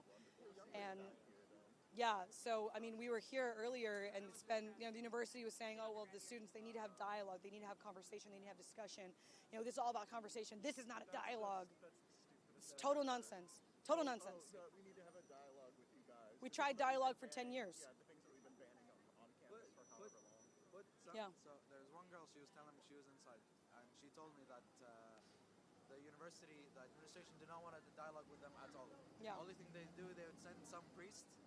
And if we want to talk, sure. just Would you guys be down beyond? No. If he's gonna film me, 1 second. You gotta be ready. No. No. Nothing. No. Oh my gosh. This is iconic, dude. That's so funny. So I was speaking to one girl who was inside, and you were just mentioning how the administration was saying that there needs to be a dialogue between admin and between students.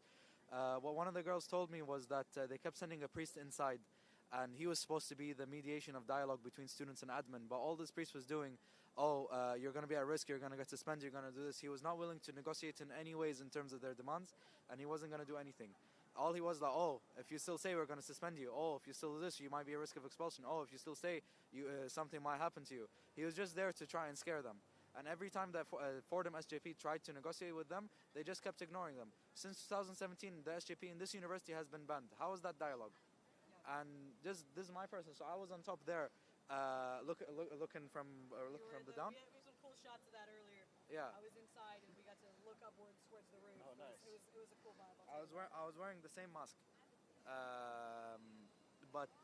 Anyways, so the public safety comes, this is not safe for you. We care about your well-being and your safety. You need to come down there. I'm like, bro, if you care about our safety, then you wouldn't bring fucking riot police to come and arrest the students who are downstairs. You wouldn't lock everything in and deny them from access to food and water.